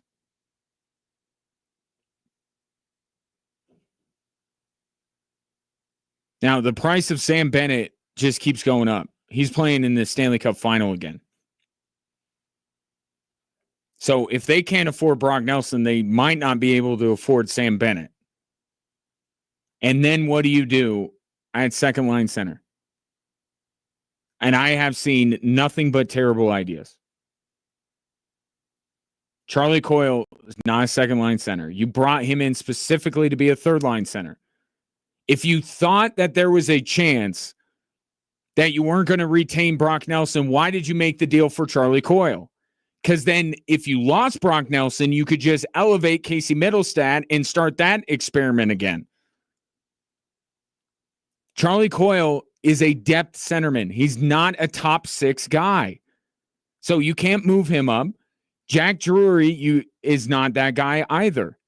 And now you're talking about moving wingers to center? This is going to be a mess for the Avalanche if they don't get this done. Or they better have a heck of a plan B. And his name better be Sam Bennett. Cannot go through another season wondering about the second line center role for the Colorado Avalanche. Enough is enough. You got a guy, Brock Nelson can absolutely be that guy. Sign him. Get it done. See that those talks pick up in June. Back to the Broncos. Talked a lot today about Bo Nix and going into year 2 and what can help him. His familiarity with the offense, the verbiage, the coaching staff, the personnel, bringing in new personnel like an Evan Ingram can help him. But let's not forget about one of the biggest issues for the Denver Broncos last year, which can also help Bo Nix, the running game. I mentioned earlier that I don't think Sean Payton wants, as much as he likes Bo Nix's ability to use his legs, I don't think he wants him to be second to only Josh Allen in carries. That's how quarterbacks get hurt. And Bo Nix, not built like Josh Allen. But they had no choice. They had no choice last year. They just couldn't generate a running game with that running room. Or that running back room, I should say. Which included Audric Estime, who Sean Payton was asked about today. What he wants to see from the former member of the Fighting Irish in year 2 for him. Things that got him drafted, the things that we saw a little bit harder for him last year for a handful of these guys. I don't want to say the grade was incomplete, but they just didn't have enough. He's a back that requires enough touches. He's going to get those opportunities. Audric Estime is the running back version of Marvin Mims. Sean Payton wants to get him on the field. I want to get him on the field. He needs to get on the field. I'm trying to get him on the field, and then he didn't. Now, Marvin Mims, they found a role for him, and now it looks like he's flourishing in that role. So Audric Estime could be Marvin Mims year 2.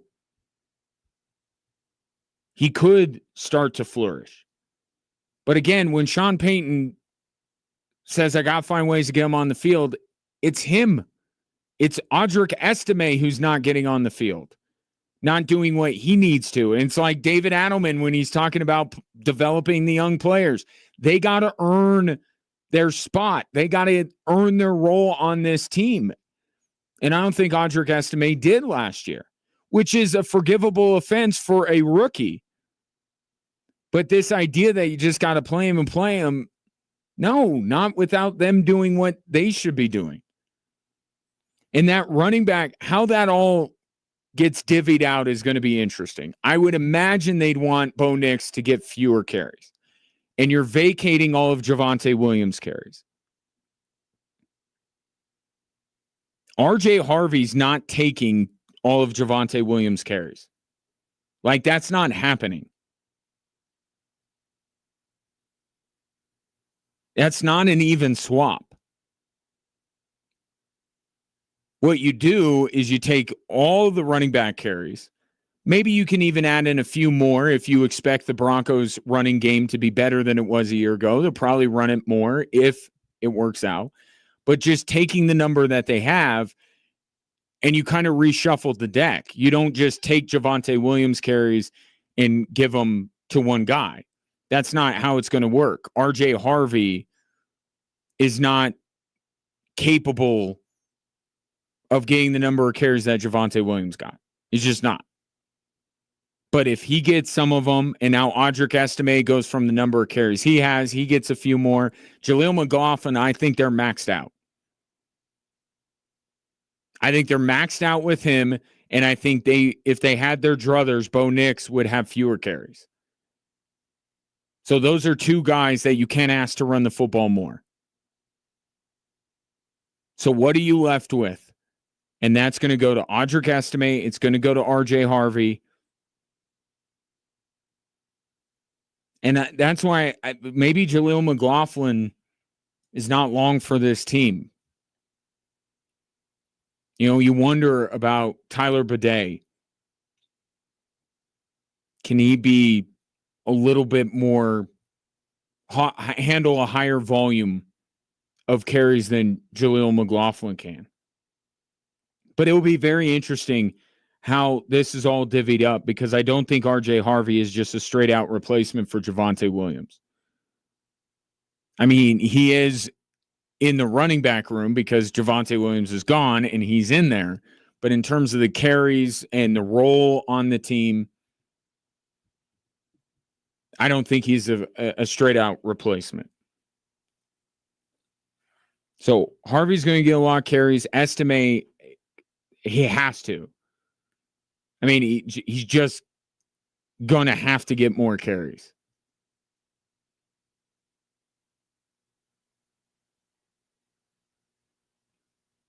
So we'll see what he does there. That running back situation, maybe the most intriguing. We don't have a quarterback competition, but in that running back room, I think that's a position group that we're going to spend a lot of attention and time on leading up to the season.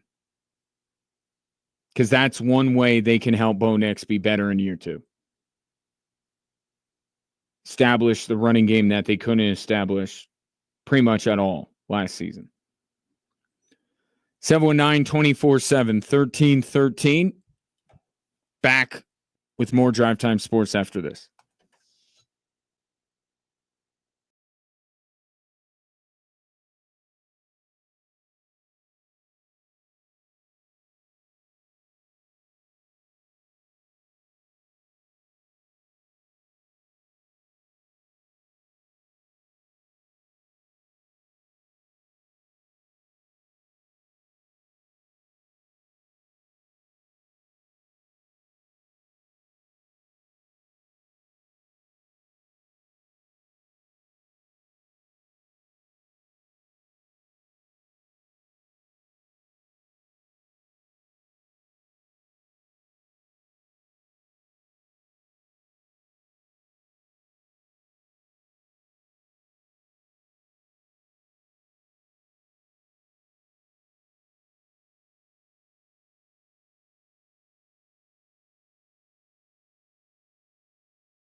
Albert texts in, maybe now that KSE is focused on their favorite child, being the Nuggets, the Avalanche might have a chance to make the roster signings necessary.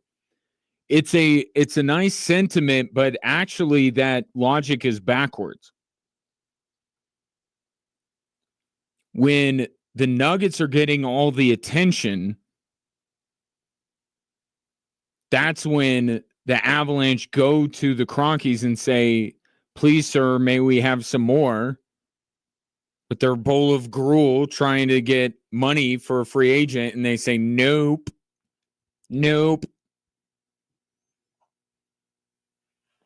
I don't know if that's a good thing for the Avalanche. If Josh's attention is more on the Denver Nuggets.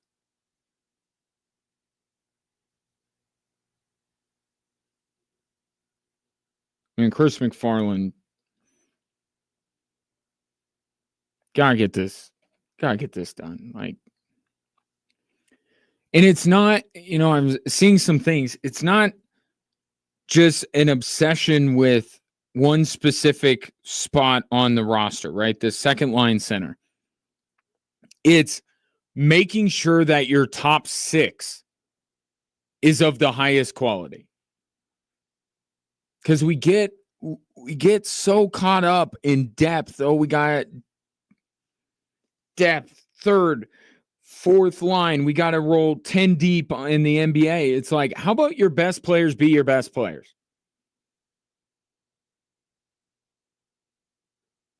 Why are the Dallas Stars going to get beat by the Edmonton Oilers?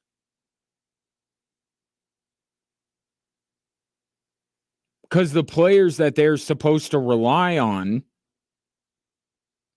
are getting thoroughly outplayed by the best players on the Edmonton Oilers. That's where it starts. Depth is a luxury, right?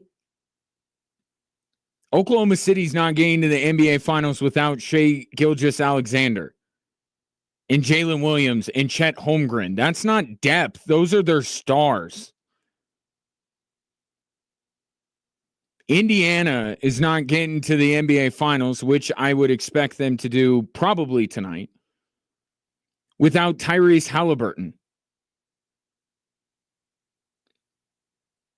The second line center problem, yes, that's the position that there seems to be a vacancy because you have now Necas, before is Rantanen, but you have Necas, and you have Nichushkin, and you have Landeskog, and you have Lehkonen and McKinnon in your top 6.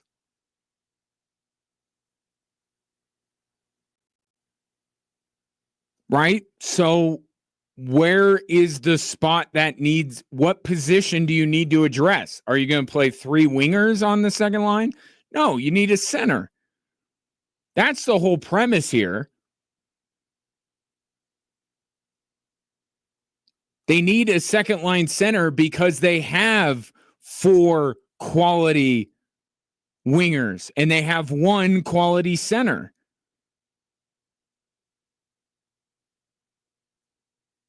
And stop obsessing over second line center. Like, yes, I agree that they're never going to replicate what they had in Nazem Kadri. The problem is they haven't had a serviceable replacement, not even an out-and-out replacement. They're never replacing that guy. He was a unicorn that year. But they don't even have a decent one. That's the problem. And if Brock Nelson goes, then they don't have it again. You're missing the point. You have to have a quality centerman in your top 6. You need 2 of them. It's an important position. Stop worrying about second line and go get what? Go get what?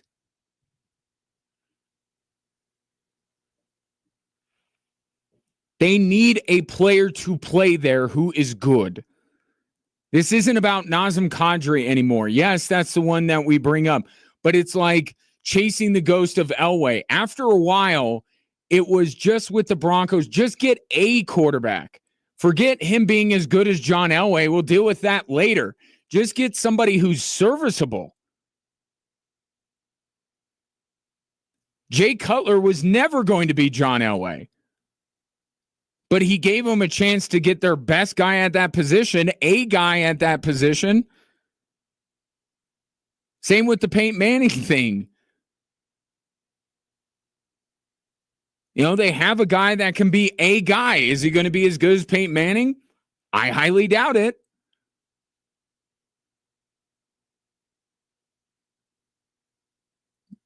Forget Nazem Kadri. That's fine.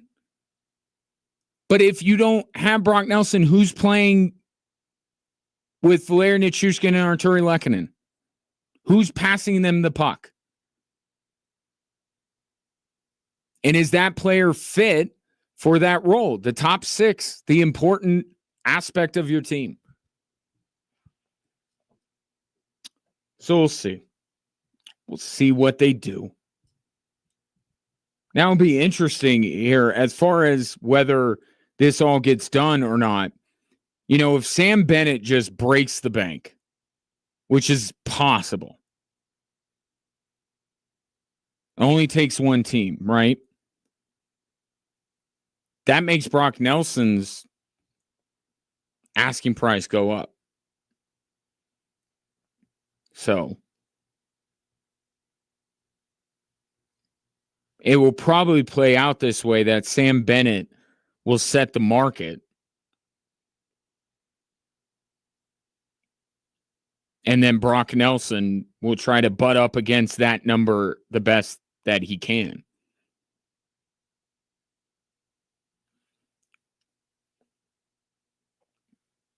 But I do think that the positive thing overall about Dave Pagnotta's report is that Brock Nelson is interested in coming back to the Avs, because the way that it was kind of laid out in the wake of the season ending was that Brock Nelson didn't even want to be back in Colorado.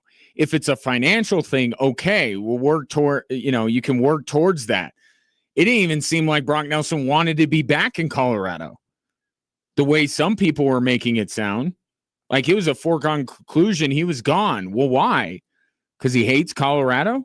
Because he's so dead set on going to Minnesota? Well, that's not the case. He may be interested in Minnesota, but so it's a financial thing. All right, cool. Figure it out. Didn't you open up a bunch of money by trading Mikko Rantanen? It's going to be a fun offseason, isn't it? It's been a fun lead up to the offseason, I should say.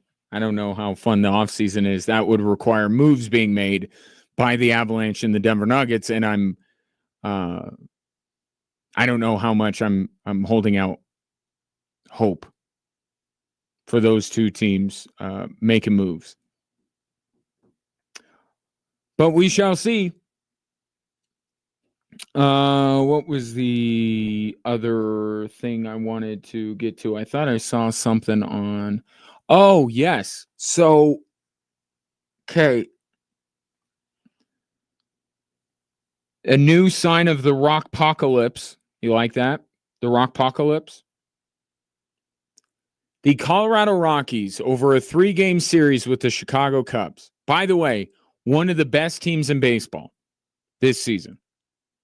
They allow just 9 runs over a 3-game series.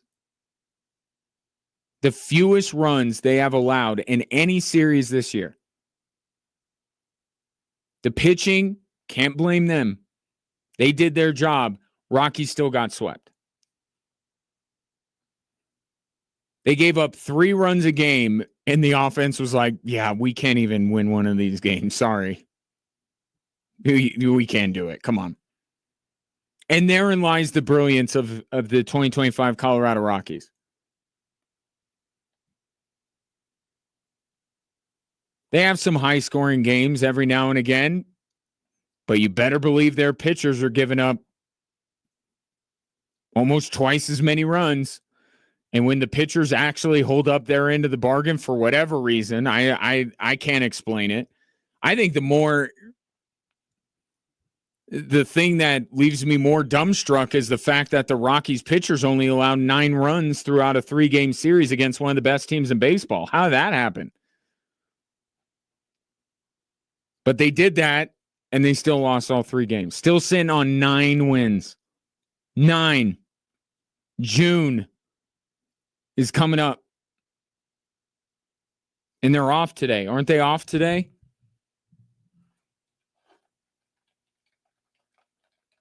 Good news for the Rockies. You can't win on an off day. And they got the Mets tomorrow. Oh my God. You know what's funny when you look at the Rockies schedule?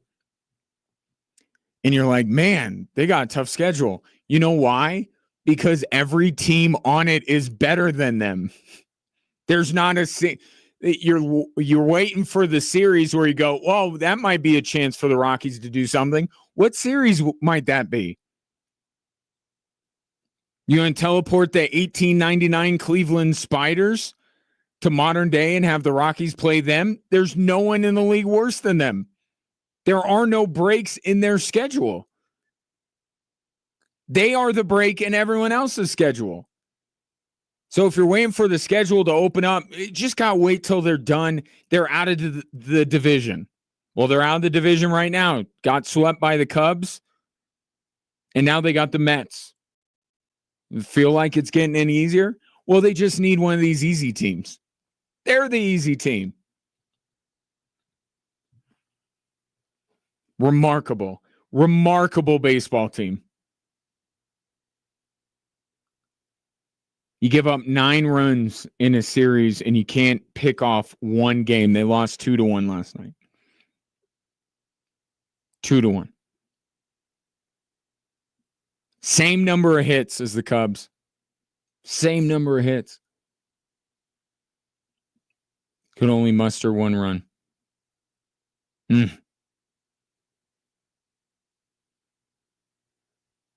On that note, we'll call it a day. Appreciate your patronage. I do, before I go, want to leave you with a word from the folks at Low T Center. A lot of companies getting involved in this space, and they're looking at it as a way not necessarily to help people, which is what they should be doing. They're looking for a way to make some money quickly.